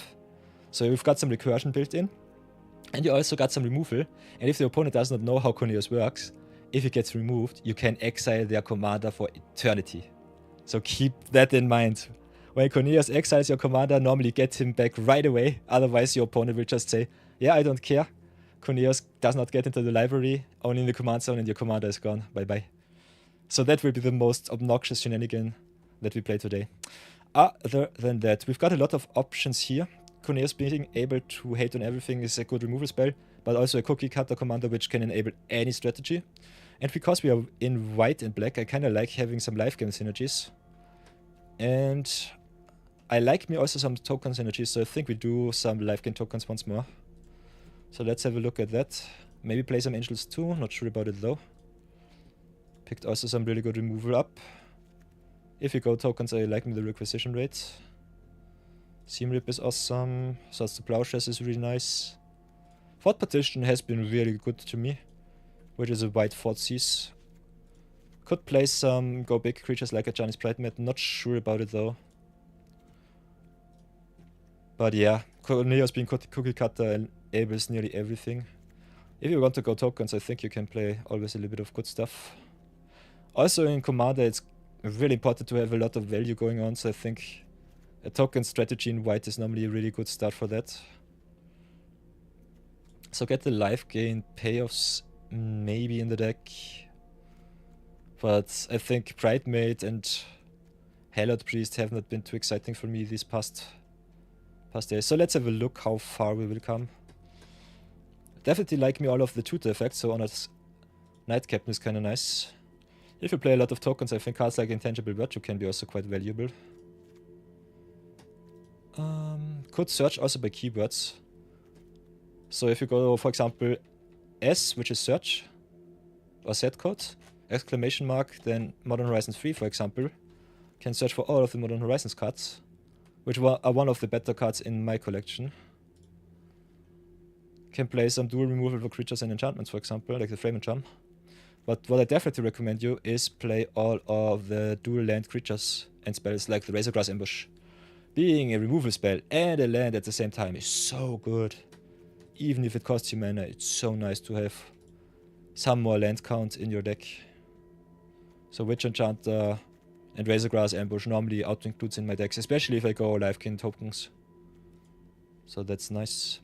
Then we've got some recursion with Kryptonian Nightmare, which can be quite nice with Accursed Marauder and some stuff that comes back. Like Retrofitter Transmograte or some cards that make tokens, which enable a loop which is quite strong. We've got the Emperor of Bones, which exiles the graveyard. Really important to have. Also one of the reasons why I would definitely recommend you crafting the Boggart Trawler that you can see here, if you don't have it. It's an uncommon Bojuka that is a creature, which is really, really good. Ophiomancer is quite nice. Fire the Profane can be removal or land, which is awesome. And then also Glasswing Grace can be saving Grace if you need some lifelink. Otherwise it's just a solid tapped land. Then we've got the good lands from Modern Horizons 3, and I think that will be it from this set. Because zero budget brawl means for me we play everything that I have, and I'm not allowed to craft anything. Normally I like to get the power level and the synergy out of the way before anything else, and then fill up the rest with uncommon and common cards. At the start we did it a little bit back. We started with the synergies and then got into the rare cards. But I think especially with the pool after only 90 days where you grind it every day, you have enough cards just to play all the power. And it rewards you a little bit more than anything else. So if something is not synergistic enough, I normally cut it. Other than that, I will include all of the good pieces that I have. Maybe some interaction at instant speed, which is good. Maybe some card draw or some token making. Could also play some spree cards from Thunder Junction, which are awesome. I love all of the dual mode cards. They are so good. One Last Job also quite nice. Returning a creature, returning a mount or vehicle, returning target aura or equipment. So if the opponent, for example, mills you, you can get an awesome solid 3-for-1, which is really nice. So I will try that card out today. Then we have also some cards with flashback, like the Sarvin's Reclamation. So return target permanent card with value 3 from the graveyard. And if this card was flashbacked, you may copy this spell and may choose another target. So for 3 mana, the Reclamation can get you 1 card back, and for 5 it can get you 2 cards back, which is kind of fun. So especially in self-sacrifice or reanimator decks, it can be quite nice. And there are a lot of good cheap creatures, as you can see. So I think having some recursion also in your black-white decks is definitely something that I want to try out today. Definitely also include all of your sweepers that you have, which is one of the reasons why I start with the rares. Normally I forget about the sweepers quite often. This time I cannot do so because I know what I have. Also one of the better payoffs in live game from the Foundation set, Example of Light. Remarkable Readings is nice. Warren Validator is awesome. A Stellar Reclaimer if we have some enchantments to get back. Otherwise, you have the Glasswing Grace. If it gets milled, you can get it back. Equip it right away. Can also get yourself some mana rocks back that the opponent may be destroyed. So the Kramer, Sunborn auto-includes normally for me. Lyra can be nice, but I think especially in Historic Brawl she might be a little bit too weak. Regal Karakar is awesome. If you play sub-job select or artifact sub-theme, Machinist Arsenal, always good. Sunfall is nice. Verilex normally, only in mono white for me. And that I get all of my good rare lands into the deck, that's for sure. And that has been only our white source, and you can see we are already at 87, so oof. Always keep in mind that there are still other cards also in the common and uncommon slot for you. I like the Graphliner. Monoist Graphliner is really good because perpetual effects with commanders are just bonkers. They're so good. Can be to your benefit, but also to your detriment. With some updates some months ago, Wizards finally made it possible to get the perpetual effects of your commanders. At the start where they introduced them in, I think it was Baldur's Gate, you could not remove the perpetual effects, which was obnoxious. If your commander loses his ability because of Patriarch's Humiliation, you could not play your commander without it just being a vanilla creature which was just nuts. But yeah, that's fortunately gone. So I think I will play some recursion, will play some exile-based removal. Maybe play some card draw with the Phyrexian Arena. We have the removal in our commander zone, so I don't think we need too much of that in the main deck. And that I definitely like me some card draw, that's for sure. And we've got also some payoffs for our non-token creatures dying. So keep that in mind. Can also play some warp shenanigans, which is kind of nice. So yeah, the rare slot is bustling.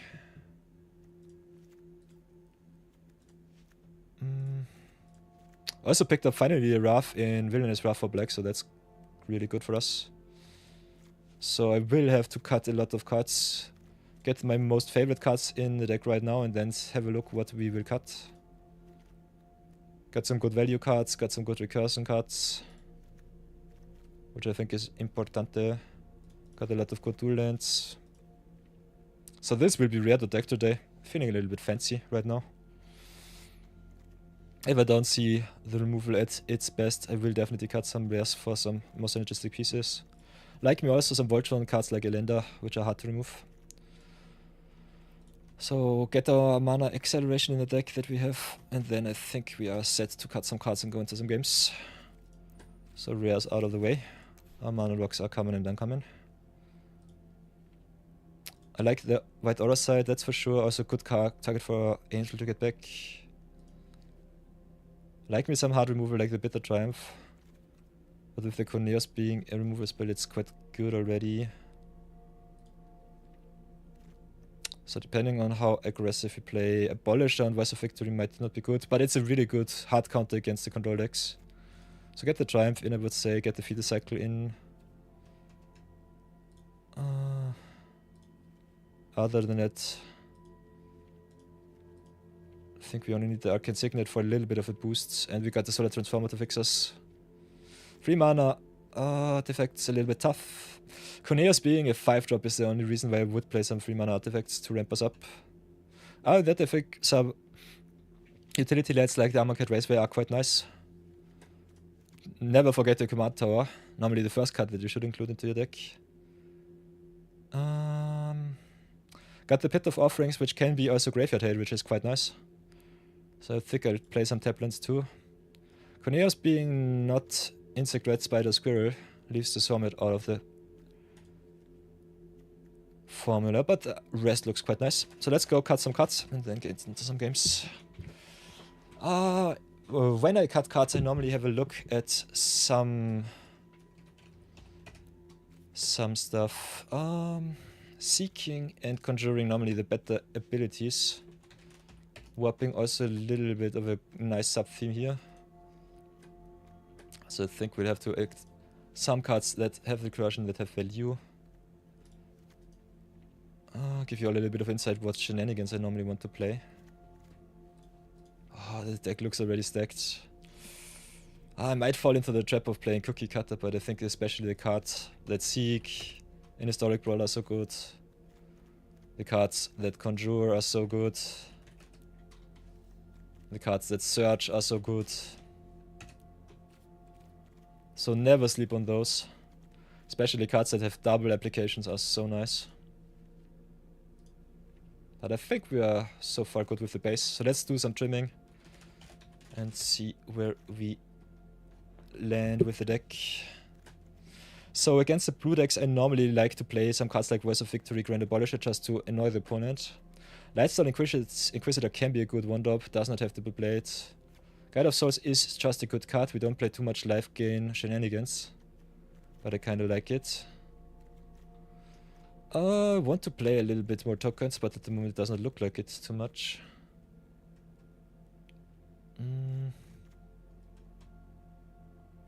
Like having some backup sacrifice plans like the Cursed Marauder, so that's something. Acquisition rate, being able to pump my team or just remove some stuff is nice. Other than that, I think the card draw is the most important thing here. Could play the Reclamation cards. Especially nice with Qoneus being in grave and just being able to get it back. And that it might be a little bit too fancy. So yeah, fine-tuning this list might be a little bit tough, because you can play nearly everything. Normally like a little bit more of creatures than non-creatures. So let's have a look at our mana acceleration cards. Our value cards. We got some land creatures too. Whoops. So put them to the side so that you know what gives you some mana advantage.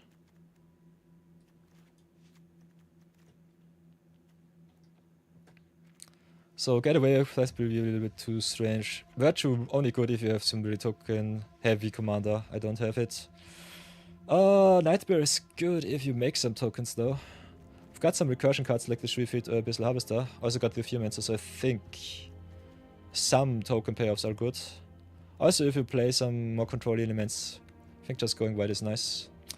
Don't play base life gain, so I think the Example of Light will be on the cutting table. We only have the Guide of Souls and the Oscillate Pride for a little bit of early pressure and life gain. White Gold Devotee is just a good tempo card, could cut it. As is a Cryptic Herald. We have our good rares in the 4-drop slot, that's for sure. So ramping up might be the most important part about the deck. Depending on how many targets we have for the Austerity Reclaimer, I might cut it, but I think it's always good in the lists. And we also can get the recursion twice because of the warp, which makes Might Black one of the best warp decks in my opinion.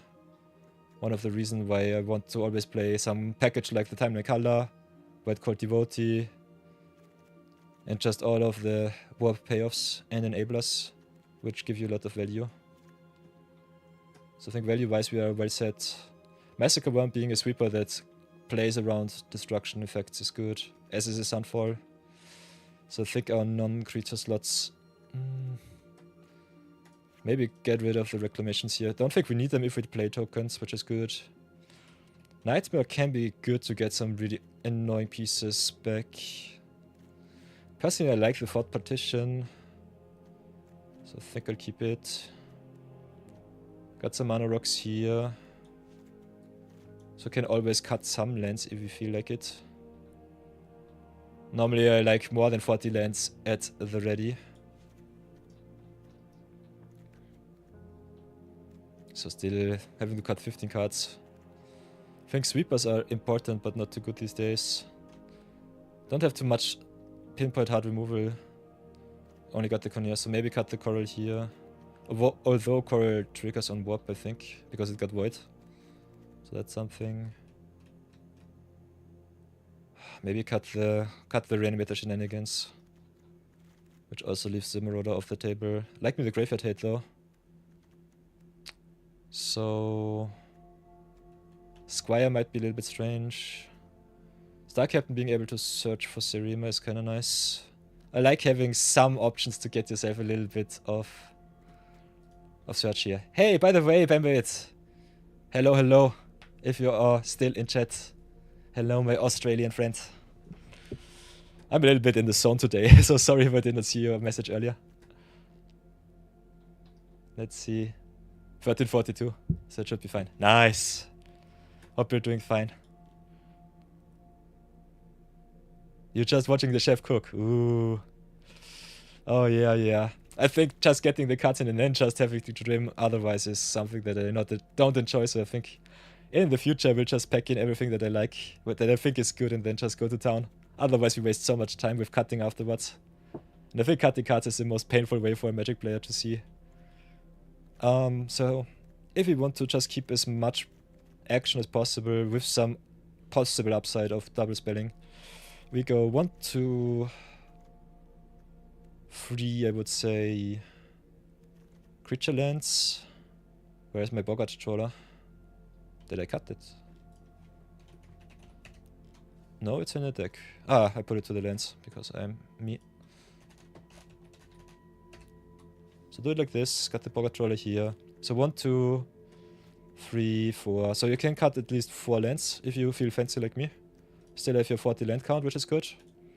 In landfall decks, normally you want to have at least a little bit of a higher land count because you empty your deck quite fast. Yeah, today it's also... We are playing a little bit with a handicap because I've got a 500 gold reward and I want to slow roll it for tomorrow for the reroll. So it's today black, white and red. Black, white in my opinion, not so good in Historic Brawl, but I will give it a try because we got some good evasive creatures which can win you the games in some matchups. So I'll try that one out. Servant Dumb is quite nice because it rewards you with a creature that can remove, that can give you life on your creatures dying, so that's good. But we have to shave a little bit today. So what will it be? We got the good hard removal in white, so I think we don't need it in black. We'll be doing a lot of mistakes today, that's for sure. Not so happy with the get lost. Having some planeswalker removal though is quite nice. This is more creature based. Sometimes creature based removal is not good enough. Fourth Partition, a discard, pseudo discard spell is also a little bit dubious.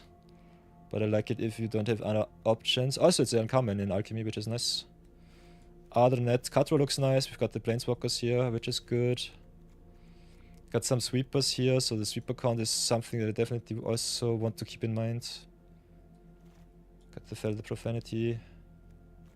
Wizardglass Ambush. So 1, 2, 3, 4. 1, 2, 3, 4, 5, 6. 1, 2, 3.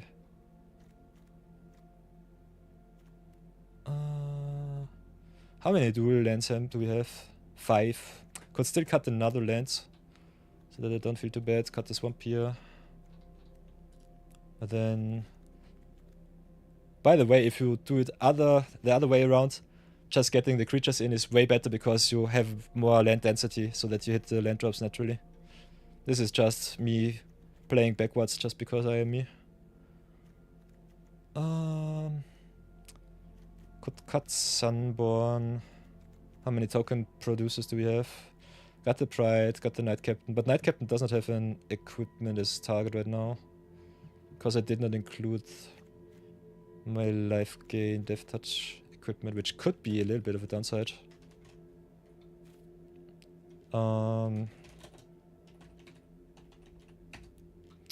If you have a look, one of the better equipments from Duskmourn is Dissection Tools, which is an awesome sacrifice outlet, but also really good because it gives your cards Death Touch and lifelink, which is really important against the red matchups. And you've got the Knight Captain, which can search it up. Will not be playing it today, so I'm rather interested to see how good it will be or not. Other than that, because we play a lot of sweepers, I think Massacre might be on the cutting table today. But I'm always feeling so bad if I don't see it and need it. So I think having creatures that just draft the board are really, really important. So how many token producers do we really have? We only have the Ocelot Pride, only have the Voice of Victory. Got the Zenith, got the Evangelist. Ophiomancer. If you go by token, can also sort. Got some cards, not too many. I personally not a big fan of Get Lost, so I think I'll cut it here. 1-for-1 removal is sometimes not the way to go. Qoneus being a creature is the only thing that makes me want to keep at least some removal. Monolith needing some creature on board is also something. Other than that, kind of like the option to draw more cards. So maybe drop the Tyrant's Channel and the Monolith. Just go to town. Let's see if we need more card advantage or not. This will be a little bit of a experimental play. Also not the biggest fan of Interrupter because it gets the opponents the stuff back. So, as you can see, trimming cards is really obnoxious. So just spam whatever you have and go to town. Is way less stressful. And we'll do that in the future. So, everybody enjoy. Let's go to some games, have some fun. And see how the deck does.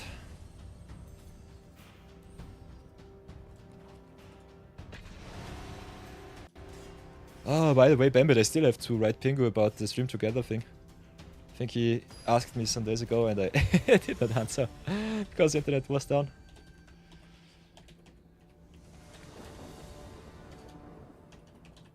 By the way, how was the RCQ of the weekend? Did you get some information from me?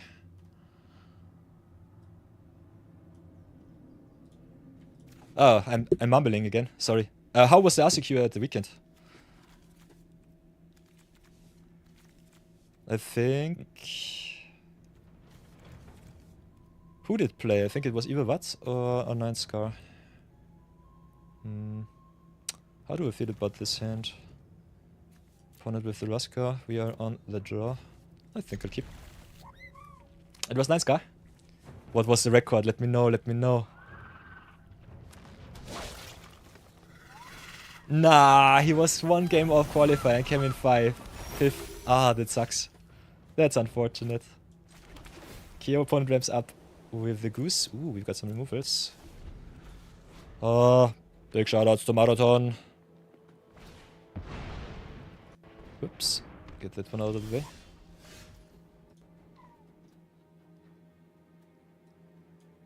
Ah, Marathon 42 making me craft the good stuff. You love to see it. So, what else can we do? I think we just play our black sauces and pass. Keep up the plowshares.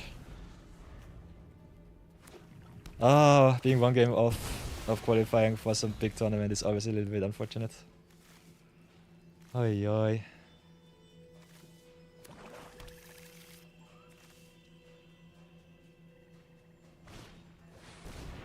Okay, banished heart, so opponent wants to ramp. Also gets a big banished heart here, so I think they could slow roll it if they want to. Question is if I want to pull the trigger on the swords to plowshares. I still need another black source for the charm. I also have the Qoneus as a backup, so I think I'll keep them off their ramp for now.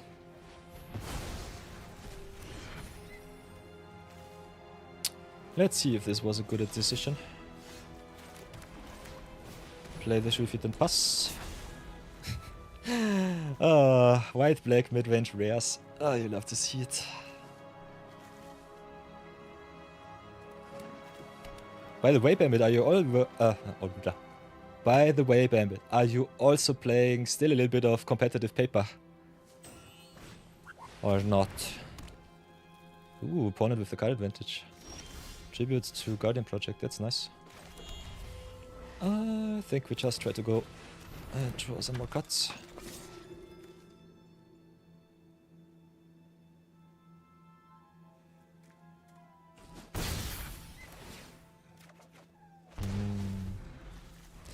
Value, om nom nom.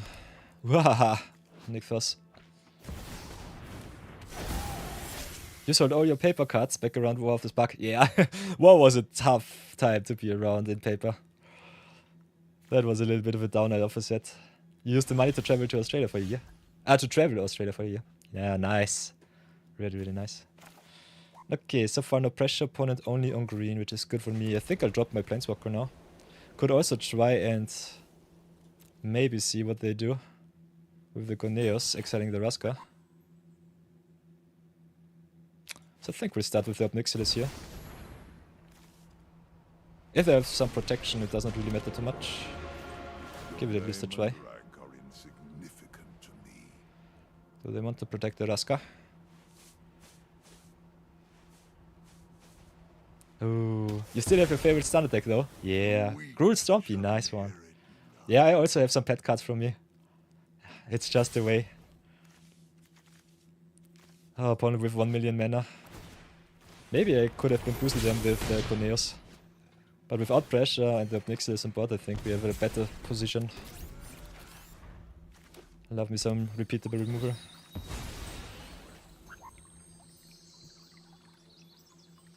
Yeah, I also still have my first magic card that my mother gifted me for Christmas when I was young. Ah, one of my pet cards. Platinum Angel. In its heart lies its immortality. Oh, Platinum Angel Shenanigans versus a Chroma. That was my youth.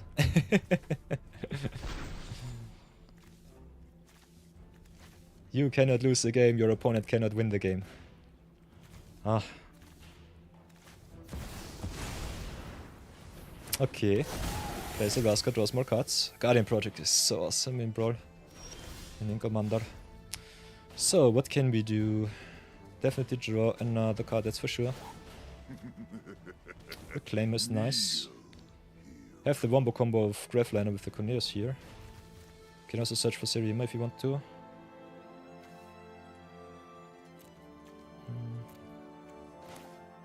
Kinda want to exile the opponent's stuff. So yeah, I can go for the card advantage, can go for the key to archives. Kinda want to go for their commander though. I have to tempo them and getting rid of the blocker is best. Okay, they know the trick. So no shenanigans here. Should we feed this on his sorcery speed so the attack is definitely worth it. Also warp is enabled. Void is enabled, so that's good. Energy Acolyte. Nom nom nom nom nom.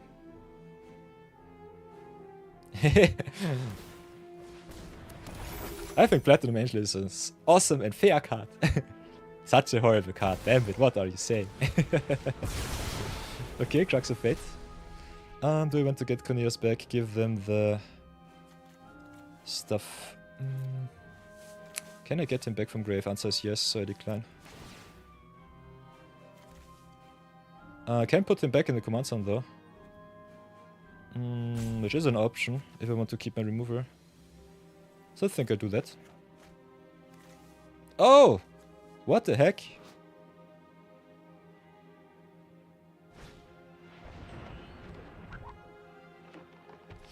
Oh, whoopsie daisy, I said yes to the return to library and then got him in the command zone. Fudge. And we are in another ad break, so sorry for that one, everybody. So let's go draw another card. Ooh, Guide of Source is nice. So let's go a little bit wider. Play the guide first. And I think we go and play the Squirrel. Play the Starting Town. Squirrel is kinda nice with Grafliner too. And that, what else can we play? Could play Star Captain, could play Servandam. Could also play Servandam into Grafliner. I think that's nice. Could also just get our recursion back with the Arcanemy's Charm. I think we'll do it like this. Play the Grafliner, crew twice, Lifelink Death Touch it is, get more pressure. Look at that awesome keyword soup. Nom nom nom nom. Haha, Aether Flux Reservoir. So that will be my prime target with the Qoneus next turn. That's for sure. So yeah, giving them the Reclamation Sage was really unnecessary. So keep always in mind what you say yes or no to. Okay, Lightning Helix. Your struggle is amusing. Yeah. Giving them back the Rec Sage was super stupid of me.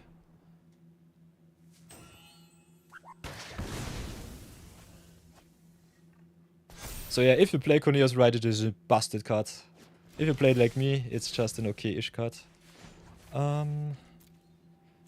So I think we'll draw a card first. Have a look. Will be as dust. Drop the Swamp, ramp it up, I would say. Have to get rid of the Aether Flux, that's for sure. Play the Qoneus, get more energy. I think I'd have to go for the Aether Flux over the Guardian Project. Aether Flux is a win condition right now. Can also exile one of our good stuff cards. I think I'll go for the Grafliner, because we have the Arcanemy's Charm to get back the creatures. And I don't have anything to get it back afterwards. So hit them for 2. Gain some life. Oh, giving green a million years to set up. Especially with Nixos and the card draw, this is quite obnoxious.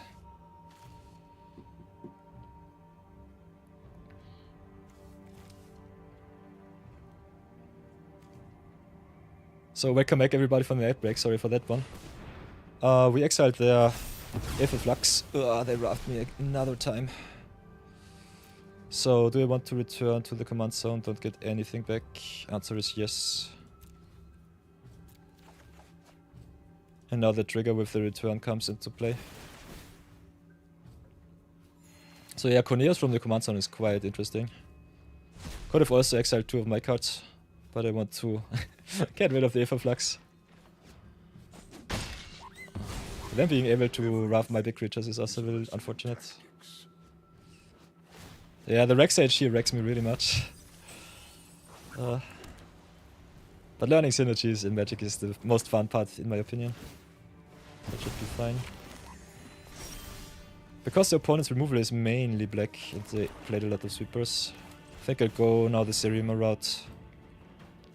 Play Star Captain, search for Seriema. Then I search my protected rares and mythics. Keep up the Dark Enemy's Charm, which is good.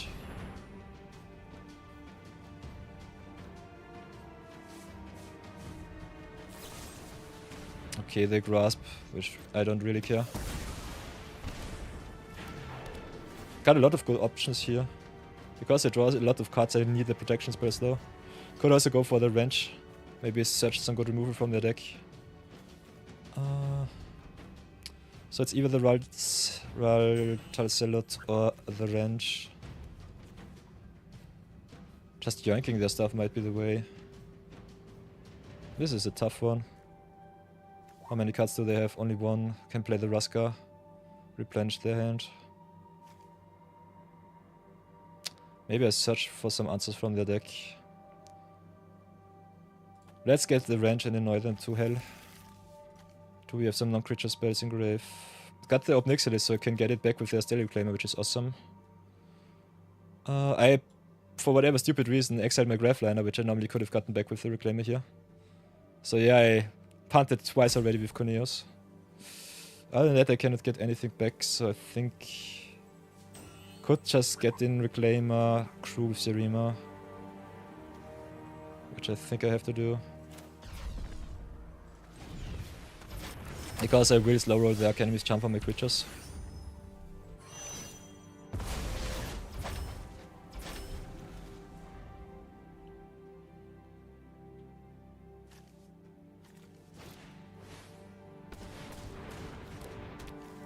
So yeah, I would definitely recommend you play Qoneus in one direction. Either exile the opponent's stuff or exile your stuff. Depending on if you need something back or if you want to get rid of their stuff. Now they have Moldvine Reclamation too. So whenever a creature you control dies, you gain life.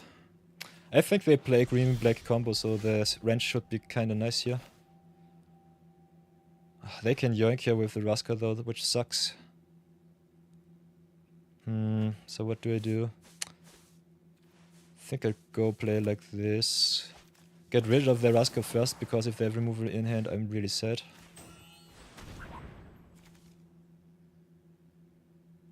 Need some turns where they don't have removal with Raska on board. Them milling me is good for me. Ramping it up sucks a little bit, but not too much. So let's get some board presence back, play the Stellar Reclaimer, get back the Obnixilis. So yeah, Stellar Reclaimer really awesome if you play Planeswalkers and Spacecrafts. We draw a million cards, but that is okay. We try and pressure. I think the Glasswings are better as land. So let's hit in and pass. Braco 2. They draw so many cards, this sucks. Should have gone for their card draw, that's for sure.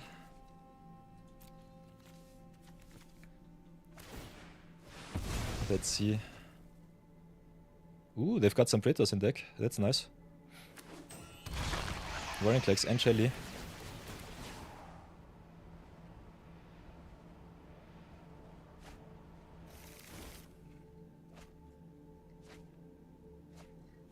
Oh, value games take forever. Drop the Reclaim, I would say.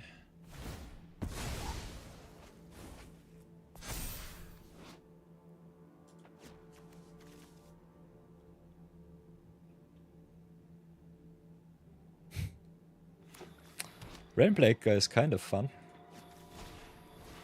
Not gonna lie. I think they got me. I'm not really sure if I can outvalue them with so much card draw.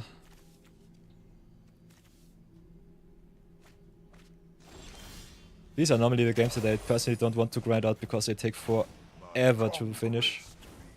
Okay, Witch Enchanter is nice. Could also play the wrench first. How much mana do I have? 1, 2, 3, 4, 5, 6 mana left. Can play wrench and aura side or enchanter.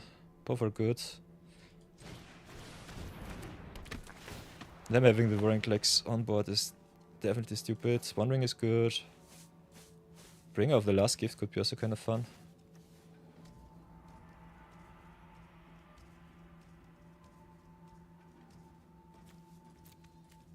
But I think they have... I have better creature quality in Grave. So I think the Bringer of the Last Gift might be a win condition here. So get the Bringer. And I think... just play Witch Enchanter, let them remove my stuff and then play the Bringer next turn. Might be the best play that I can do. So do it like this, play the Witch Enchanter. Get rid of the Guardian Project, I would say.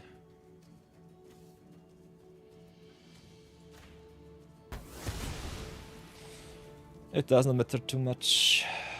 Let's see if I can get some value out of the Bringer. Should be kind of fun. It's a pseudo sweeper with a lot of upside here. They draw 1 million cards with the Moldavine Reclamation though. So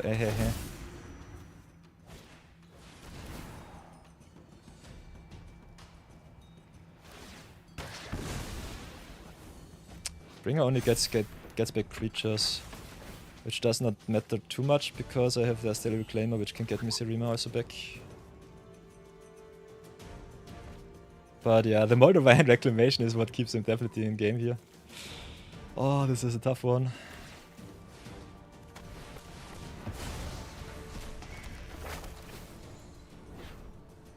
Choose scriptures, okay. Your success was a fluke.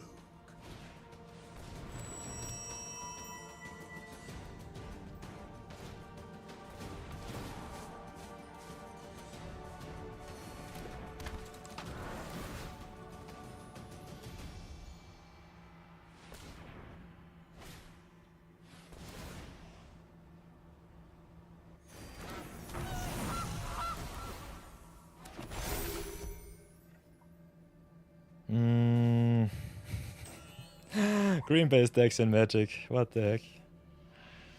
Oh, but this is Brawl.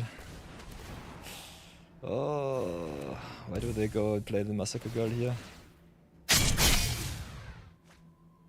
Just to draw another 2, okay. What does the second scripture do? Each opponent discards 3 cards and mills 3 cards, okay. Which is kinda nice. Could slow roll the Bringer of the Last Gift here. But I don't think I have the time to do so.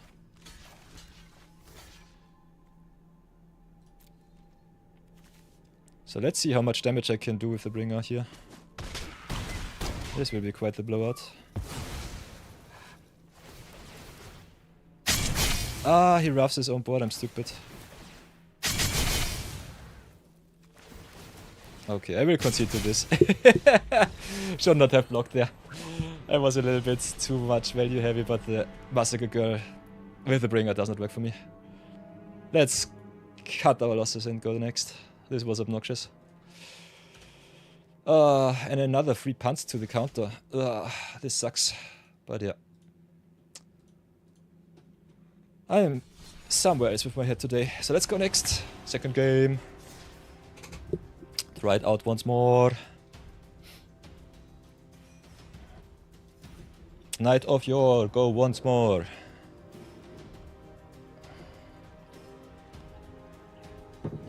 K-O-Y, K-O-Y.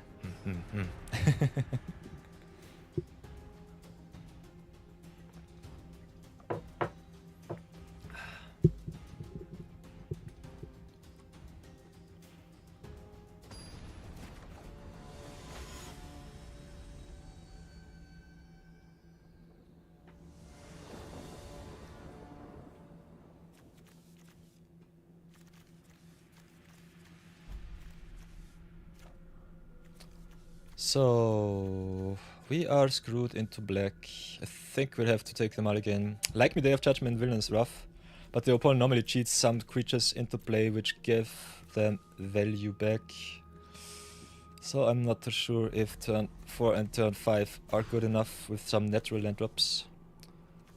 Having all of black sources for the Arcanemy's Charm is too slow, but it's still better than anything else. Let's see if Rofellos just stops us.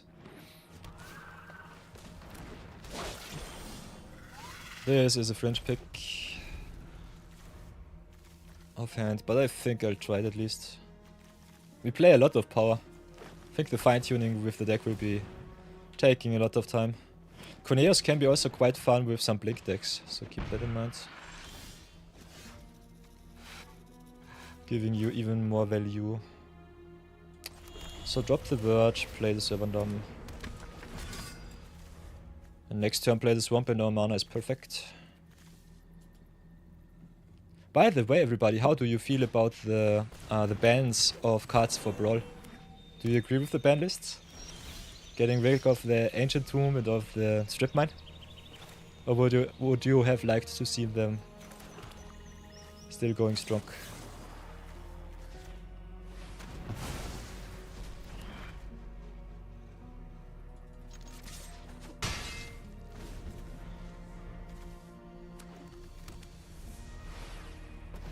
I'm personally definitely on board with the Strip Mine ban. Not sure about the Ancient Tomb ban though. I think Tomb is just like in a Moxen. Can be good, but can also be bad. But yeah, having a Soul Ring in a land slot is a little bit tough. That's for sure. So, there's a Titan of Industry on turn 5. You'll have to see it. With the Bonder's Enclave to draw a million cards. So what can I do but cry? I think I just curve out as much as possible. Play the Vestige, draw a card, warp out, giving the Servandam a little bit of a boost. Servandam has to go up to at least 4 to give me some removal. And I think we'll cheat the readings into play, make some tokens.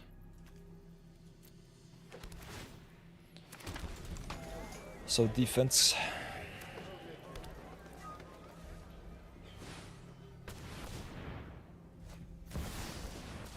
Of course.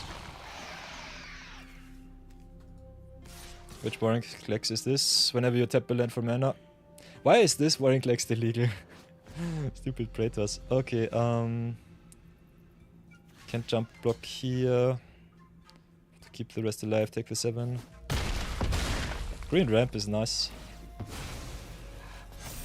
The exile effect of Servandam also playing around the shield counter is kinda good. We have the 5th land for the Sunfall and I think I'll have to pull the trigger. So I think having the big token is more important. We'll just hit him with the Servandam, smack for 4, and then play the Sunfall.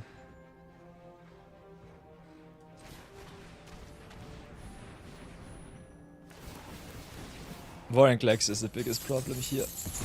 Tapping down my lands. Time warping me, which sucks.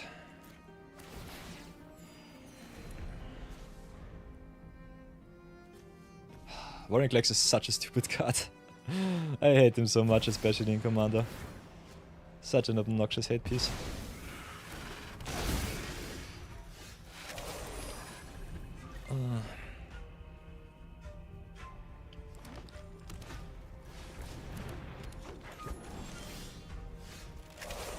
So, do I have any removal?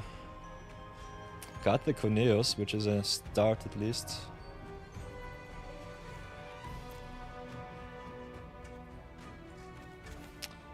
Can play Qoneus, control only as a creature. Could also just play the Anticausal Vestige.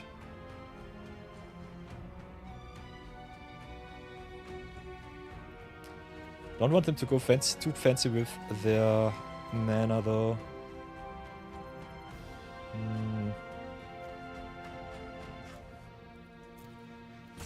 think I'll just play the Qoneus and do it like this. Play Qoneus here. Exile the Remarkable Readings, yes.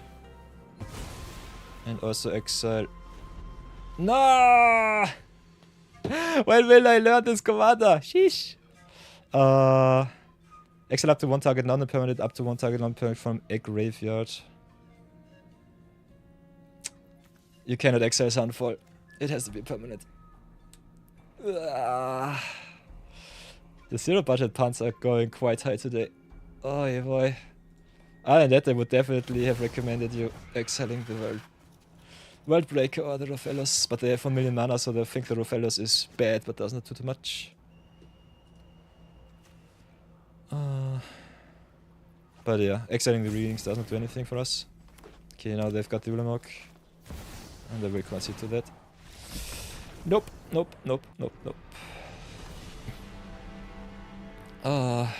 Punt City it is today. Learn from my mistakes. This is the way of Yoa. The past teaches you how to live in the future. Oy boy. Just living in Punt City today.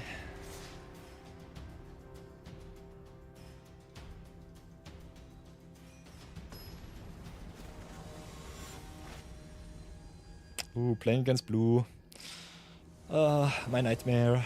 Here we go. Got all of our colors and we've got a rough, so I think it should be fine. I've also the option to search for silver bullets with Star Captain. And we are on the play. If we hit our land drops, we should be okay.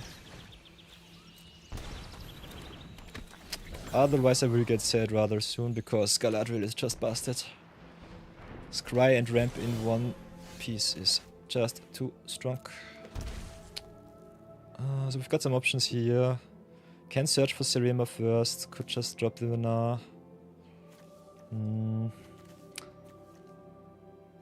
I think we just curve out.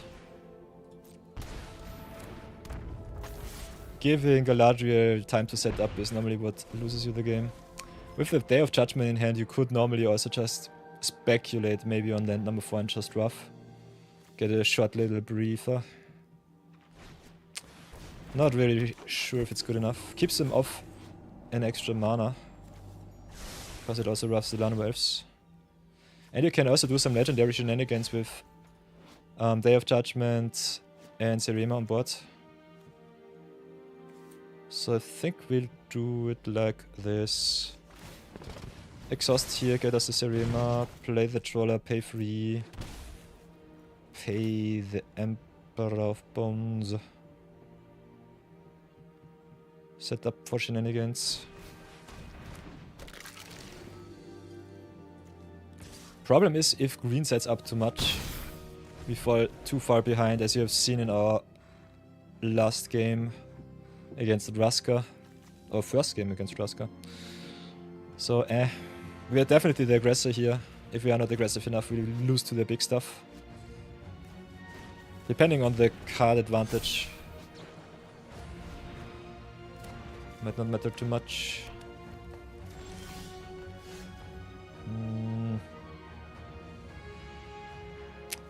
Anthem is really good. Whenever green creature control enters Scry, Galadriel ramps them up.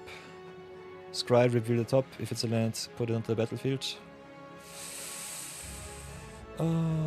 So yeah, we've got some options. Kinda want to save my creatures. So I think I slow roll here. Pit of Offerings being just a colorless card here. But I have to play my lands, that's for sure.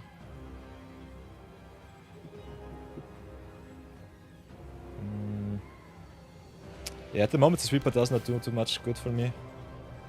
So get the colorless on board, doesn't matter. Then play the land, I would say. Draw another card with the Vanar.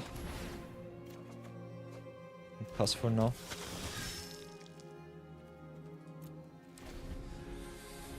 Sylvan Anthem is really good.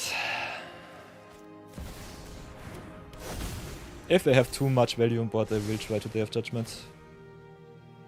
And that I think will give them at least a little bit of fun.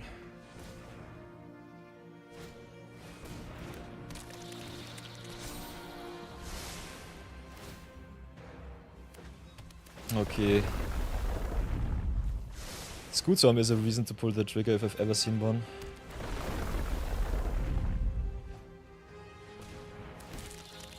And it is a wombo combo with Anthem. So yeah, this was the biggest mistake ever. We'll concede to that. We should have drafted earlier. It might go infinite. Because they make the Scoot Storms, scry with the Anthem, get the land on the board with the Galadriel, and they just draw their whole deck. So I'm not in for that shenanigan. I'll take the Infinity loss here. Will not take the punt though. I think slow rolling the Sweeper is normally legit. Especially if you want to go aggressive. Bambit says nobody liked Strip Mine. That's so true. Strip Mine is such a stupid card. I think all of the land destruction spells are sometimes a necessary evil, but they should be a little bit more distinctive. Strip Mine just being able to destroy any land, be basic or non-basic, is a little bit too tough. Too strong.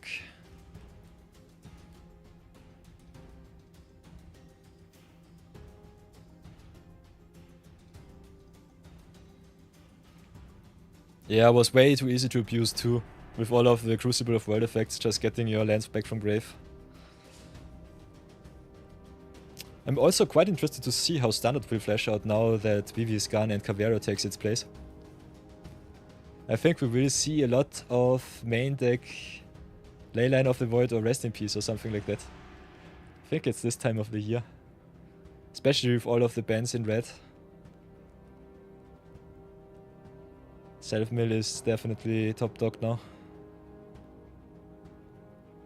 Ice plus any enchantment and you can blow up 3 lands per turn. Yes. Totally true. Way too strong, way too strong.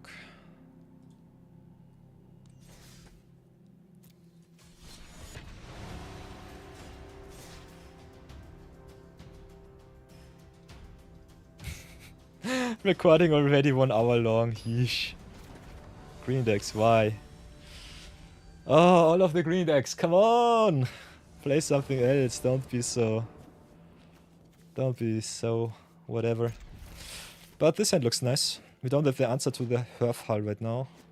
But they normally want to make it a creature to get all of the benefits. So thank you for your service, Marathon, giving me the best removal spell in white. Other than that, I think just curving out, playing Signet on 2. Maybe Evangelist or Void Cultivati on 3 is kinda good. A lander on 4 is nice. Opponent only has main black remover. So then they can be quite strong. So I think we'll drop the Raceway first because we don't need the black-white. Fix us either way. Drop the Signet, pass for now. Vinelasher pinging me doesn't really matter too much with a lifelinker. So I think I'll just take some ping damage. Although don't sleep on the pingers. Especially in Hearth you can ping out of the game. Landfall pinging is so strong.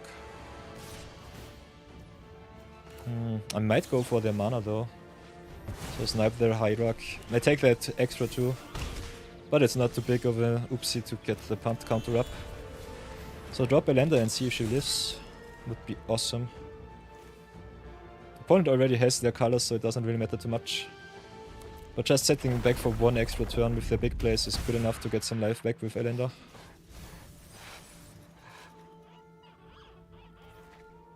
Also Glasswing Grey is kinda nice. Depending on what removal they have. Might just fly away with my Voltron commander here. If they have an edict effect for 2, I'm sad. Otherwise I think we're good. So let's see what they have. Crop rotation. Haha! No more Strip Mine, no more Ancient Tomb. What will it be? I think the next best target might be Lotus Field or the World Tree, depending on what they have on board. Lotus Tree also bamboozles their mana. They only have triple black, triple green, or triple red now. So not sure about the worth of that play. So what else can we do? Can warp in the Void Cultivati, which is kinda nice. Play it with the Gravliner. Get the 5th mana for the Qoneus, which I think I will do. So play Graveliner first. Then warp in the White Quality Body. Could go aggressive, but I kinda want to give my stuff life gain death touch right now. Kinda want to hit in with the lander. Giving her death touch is good, not gonna lie. But we always can make the Graveliner a creature next turn.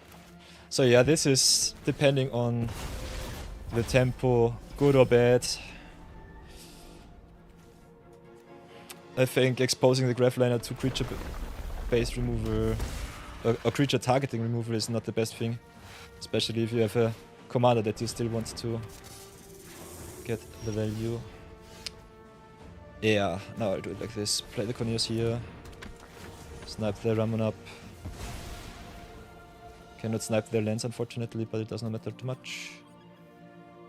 And then I think give lifelink death touch here. Get the flyer, give lifelink death touch here. Play the Pit of Offerings, sniping all of their lands.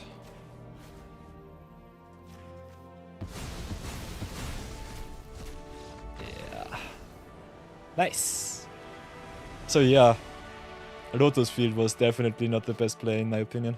I think you have to abuse Lotus Field and negate its enter the battlefield trigger in a white base deck. Then it's good. But other than that, in a white based or blue based deck, you've got cards like Stifle which can stop its trigger when happening, which is kinda nice.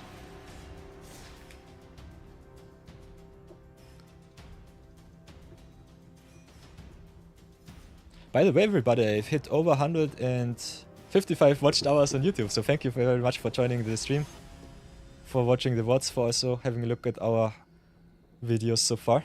We'll definitely be uploading some of them today or tomorrow. With one of the older intros, I think, but at least with one of the better outros. So definitely keep a watch out also for our YouTube videos. And if you missed the stream, no problem, the VODs will be online forever because YouTube is awesome. And it seems that they have infinite data saving capacity, which is kinda awesome. It's really awesome. Twitch deletes the VODs after 14 days for affiliates, I think after a month for partners. But YouTube does not care, they save it for as long as you want to. Which is kinda crazy if you think about it. So, turn 3, 4 mana, which is awesome. Want to get the value of the Warren Wall leader. Want to draw more cards playing against mono white Verilex, which should be a good matchup for us, as long as he does not have hexproof. Other than that, we still have a lot of sweepers, so it should be fine. So I think we'll go for Serema, search one of our protection cards. Might go for the Radical Zealot here. Just get a lot of night value. And that just yoinking some cards from the deck with advantage, normally the better play. But because we're on the play, I think we can play it like this.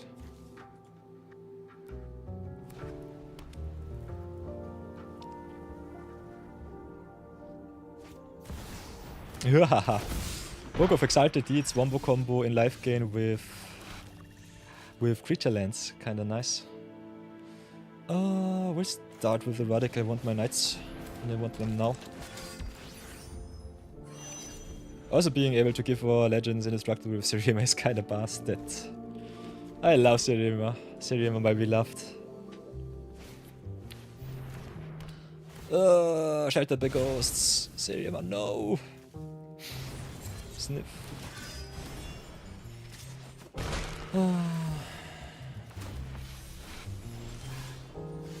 So yeah. Seam Rip can get rid of the life crit duo, which is nice. Normal life gain for the opponent is what I definitely desire here.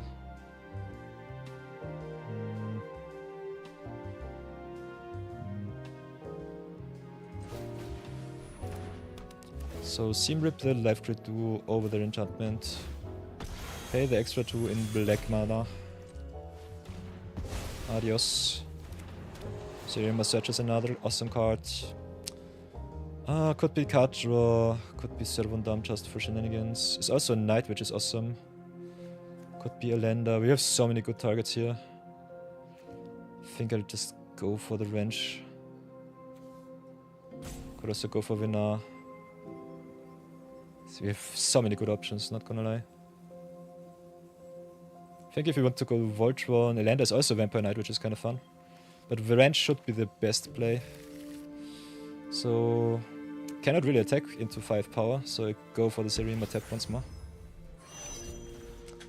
If I want to curve out, I should have searched for the Servant Dam. But I don't have any shenanigans to get her big.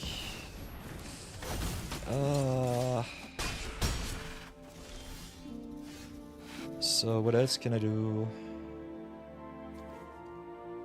Can go play Qoneus, exiling the Sheltered, exiling the Mirror, which is okay. Kinda like that play. Want to get a hit in with my Radic. So Mirror will be down. Sheltered is down too. Could have also targeted the Book of Exalted Deeds. I think this play is okay. Ooh, can also get the Dauntless Bodyguard so that I'm safe from sweepers. Bodyguard on Serema is kinda nice, so I think I'll go for that play. Cannot play it, unfortunately. We still need another land.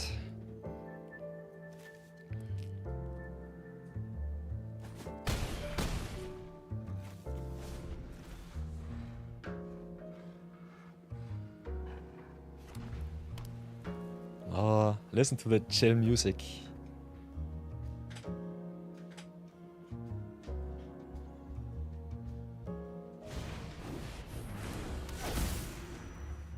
Okay, Virtue of Loyalty. So untapped tribal it is. I think I'll wrench and search for some removal from the opponent's top. We can hit in with everybody, so that's also something. Could play it more safe, play the Bodyguard, or just attack first and see what we hit with the Brawl Deck. So I'll do it like this. Ooh, Cavalier of Night is nice. Sack creature, destroy something. Could also just go for the Murderous Rider, do the same. So I think we'll go for the Rider here. Ah, Serema is so good.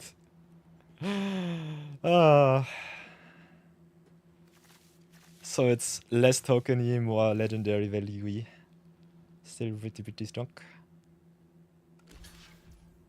Okay. Opponent cashes in. I'm totally okay with that. So play Bodyguard, save Serema from harm. At least destruction based effects. I like me the land drops from the top. We have all of the gas in the world, so that's nice. They don't have any good targets to get back. I think we can just go wrench. Ah, I'm stupid, we cannot. But we can go vestige. Pass turn and cheat something big into play. Could also drop the land. I think just getting the wrench on board is good enough. Also comes into play tap, which is a wombo combo with Serema. I love Elspeth Conquers Death, and I also love the Failure, which is able to flicker all of my permanents, which is awesome. So yeah, I think this is a really good game here. I'd love to see that.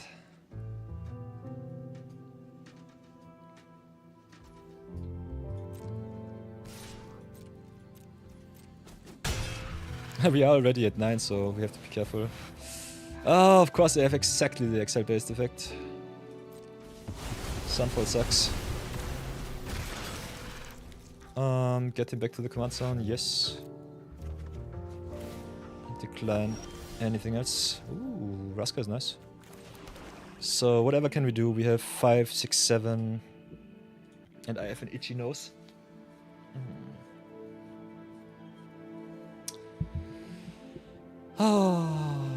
Whoopsie daisy. So, I'm back. What can we do? Failure has to attack. Elspeth Conquers Death is kinda nuts with Virtue being a problem. We only have 7 mana, so I cannot get rid of the token though, and we're already at 9, so I'll have to keep up the Murderous Rider though. We don't have anything in grave, which also sucks. So I could get rid of their token if I want to with the Qoneus. Could also exile the Sunfall. Could slow roll. Could cry.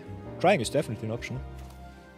Could also just play Grand Abolisher into Elspeth, getting rid of the Virtue of Loyalty.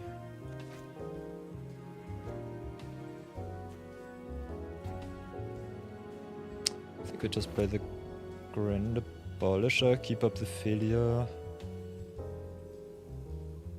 This is a strange play for sure. But I think it's the play. Play the Abolisher, signal some block, pass for now. I think we can play failure at instant speed. At least I hope so. Yeah, we can play failure at instant speed, so that should be good.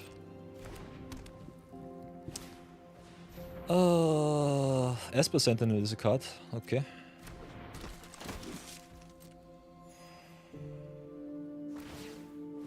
There's the Incubator token. Wow, and there's a fix. Sound effects going strong. Attacks in. I will have the Murderous Rider here. Let them draw a card. Want to resolve failure. Humbly decline.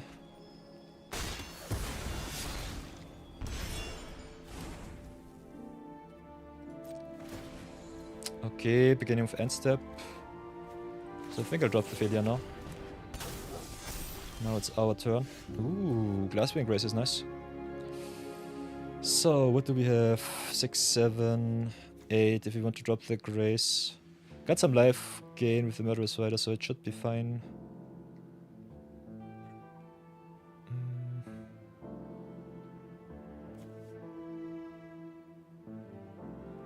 So, our top priority is getting rid of the Esper Sentinel here. I think we just drop Elspeth here for 6 mana. Pay the extra 1.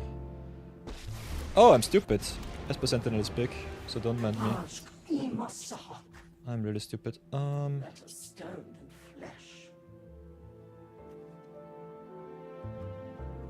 Minusing Raska and bouncing here with the failure is kinda good. We need some lands, so I think we'll have to drop the Angel.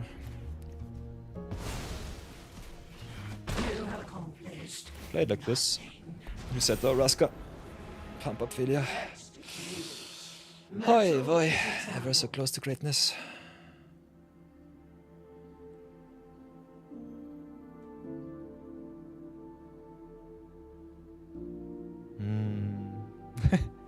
So many long games, this video will be obnoxiously long. Okay, they seem ripped, want to get back their Life Tree Duo, pump up their board, which is fine.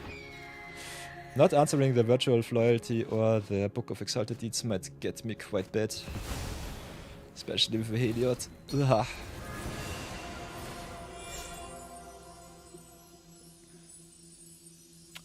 So yeah, what I can do is get rid of the Heliod, get rid of the Loyalty next turn. Not sure if it's good enough. Yeah, I need a sweeper if I'm really honest. Helios is such bad news. So, minus Raska. They have so many good flyers too. But Helios is just obnoxious with life gain, so get that out of the way.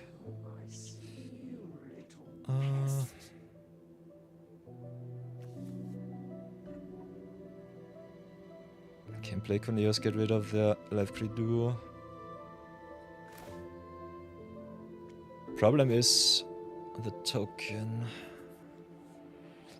Maybe should have gotten rid of the token.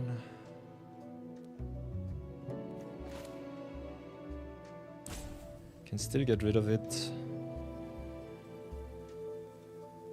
Can also just sacrifice the failure here. I'm dead in the air, so I'll have to answer the flyer somehow. Can flash in the Stellar Reclaimer, still have 5 mana left. Can play the Elspeth's Conquer Staff. Could also just hardcast 4/5.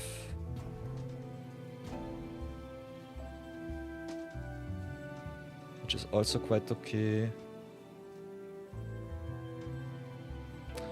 maybe do it like this. Hardcaster a Steady Reclaimer so that they have a flying blocker. Get back the Seam Rip. Seam Rip the... Yeah, it doesn't really matter. Life Creed, Agile's Welcome is so obnoxious.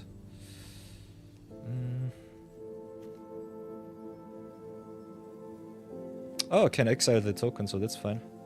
So exile the Life Creed here. Then I will have to sacrifice the failure, unfortunately. And then exile the token. Failure, bye bye. I salute you. And I think we just play the Murderous Rider and pass. Keep some life gain on the board. Keep the block strong. But yeah. This is the spot where Verilex gets really, really scary. Big boy Verilex. Lot of mana, lot of value.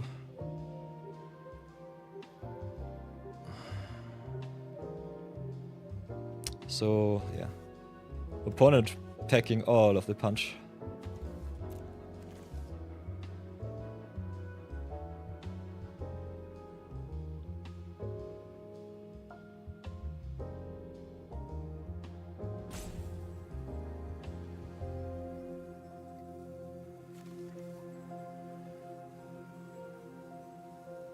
So yeah, Book of Exalted Deeds got me really, really bad on the wrong foot. Not too happy about that.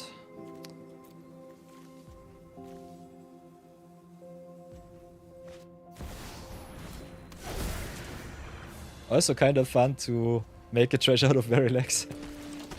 Which is kind of nice. Don't think that the opponent can attack right now. If he does, I'm definitely happy to trade. Don't want to see Lauren around.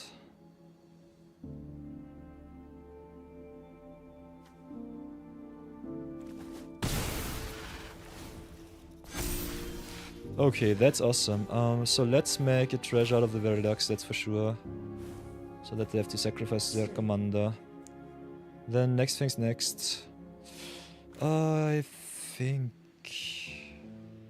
we'll play either the Qoneus or the Elspeth Conquer Staff. Both cards are good. I think Qoneus has a little bit more upside here. So drop the Qoneus. Get rid of the stupid Virtue of Loyalty and of the opponent's Lauren, I would say. Don't want my artifacts and enchantments to be blown up. And then I can hit in at least for 2. Gain a little bit of life back. Maybe stabilize the board finally. This is the spot where Qoneus really shines. Being graveyard hate and spot removal in one piece. Oi boy. So many long games, yeesh. Would love to redeem myself. Oh, at least a little bit.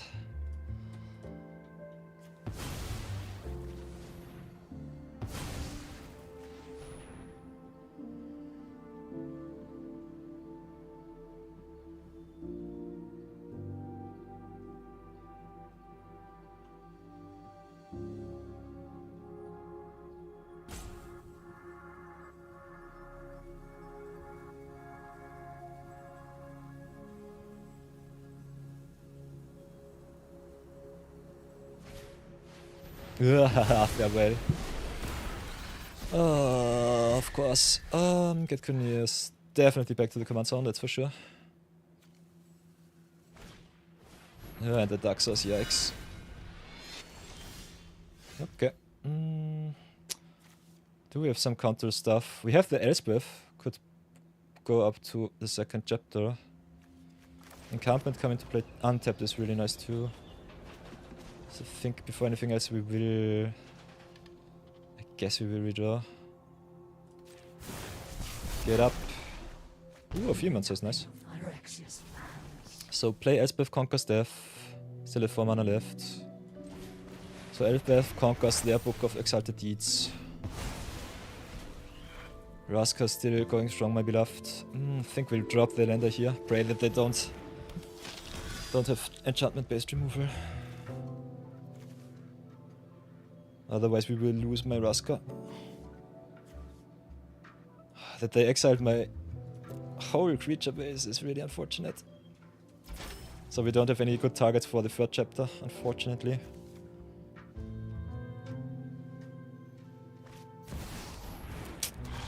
Okay, that's my Melesh. But we've got the answer in the Planeswalker slot, so ahaha, gotcha.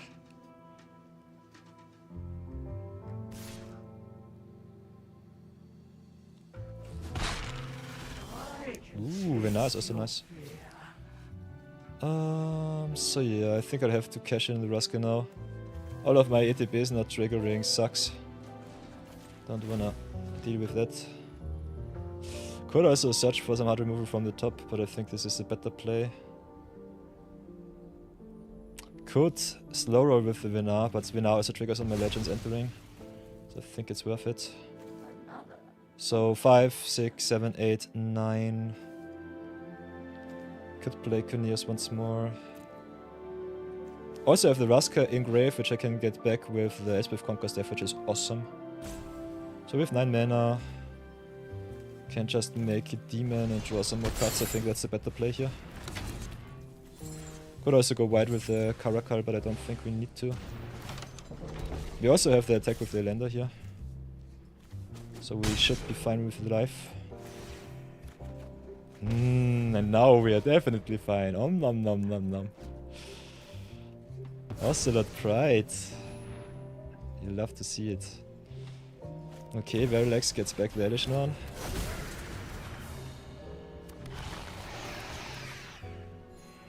Doubles up the life gain. Oops, which is obnoxious.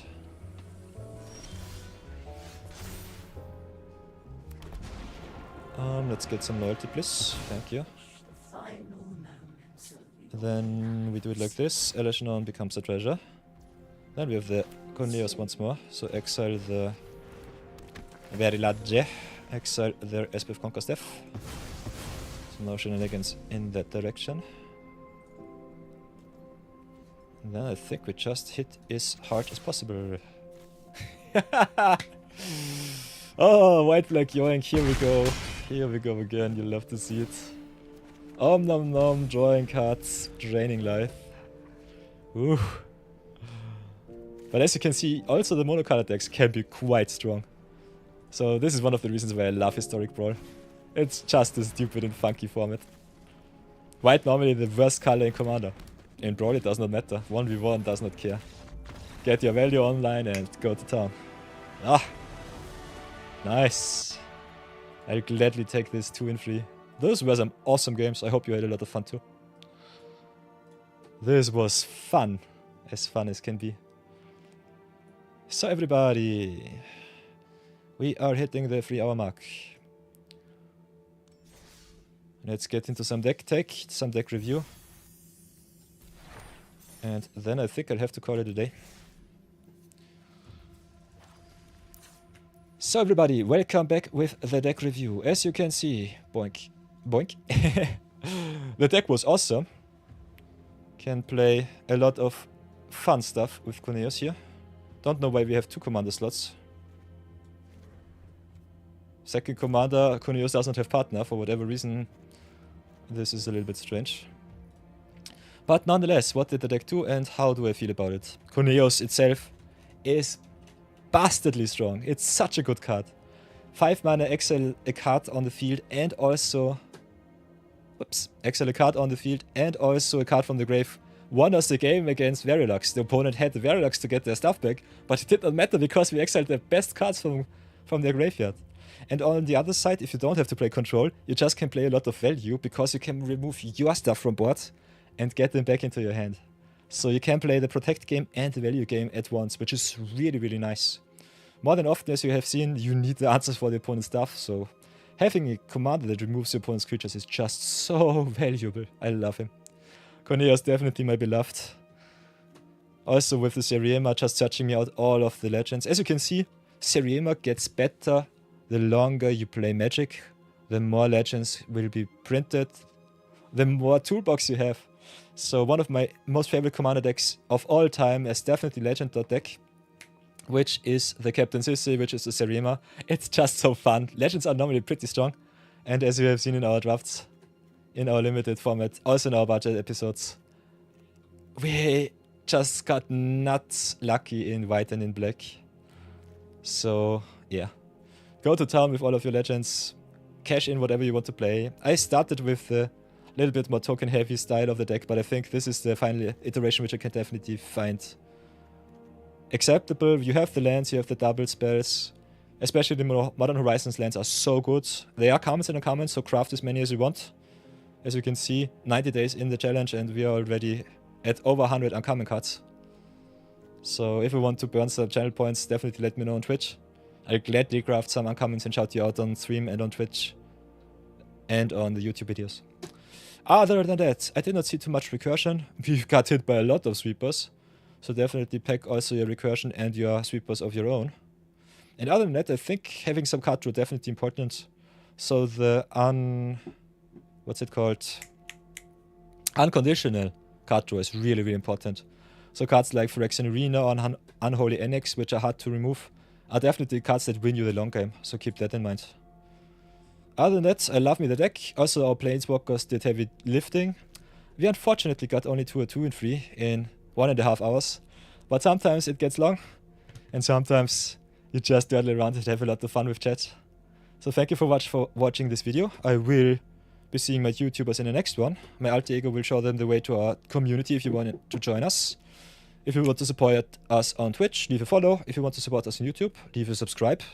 We are hitting ever so slowly the 500 subscriber mark to get monetized on YouTube. Hit affiliate already on the Twitch, which is awesome. Earning cents and pennies and whatever, because the ad revenue is terrible. But other than that, have a lot of fun because I can give you all an ad-free experience. So if you want to join us live, definitely consider hitting us on Twitch. The chat is very active. We have an awesome community already of really, really good brewers, constructed players, and streamers. So if you want to go into content creation too, I think our community is one of the better ones, especially for the small streamers with all of the awesome experience. Other than that, this will be it with the Zero Budget Brawl episode. Qoneus, I salute you. We'll play a lot with you in the future. I love all of my awesome commanders. Radic is awesome, Squall is awesome, Qoneus was awesome. Win percentage was a little bit iffy, but the rest was nuts. I love black and white. So definitely we'll play a lot of that fun in the future. But until then, be good, be brave, see you soon. And ricordo stoppo, alter ego, go. For all my Twitchers, I will be calling it a day. I've got my appointment at 3 PM and it's already at 4 PM and it's already free. So I have to replenish myself, get myself some food. We'll stop the stream before the net ad break hops in. We'll give you all the opportunity to earn yourself some nice little channel points. So we will be raiding someone. So let's go see if someone I'm following is already online. 9 guys online, so that is my auto raid. Owe him a lot, and I love him so much. So here we go, let's raid 9 guys, and I see you all as soon as possible. Stay updated on the Discord. I get the announcements online there. We'll be posting the announcement when I'm online also on the YouTubes in the future. So maybe leave a follow, maybe sub. And if not, definitely check out our bots. They are online for whenever you want to see them. So here are my channel points. A lot of love to 9scar, and I will see you all soon. Bye bye. Ah, bye bye. I said bye bye. Don't read it. As you can see, the raid has always a timer. If you raid, you get, I think, 250 channel points at the very least. If you don't, let me know. But other than that, I see you all at the very least on Saturday. But I might be online tomorrow and Friday too. So look out for the announcements on the Discord server. Until then, see you soon. Bye bye.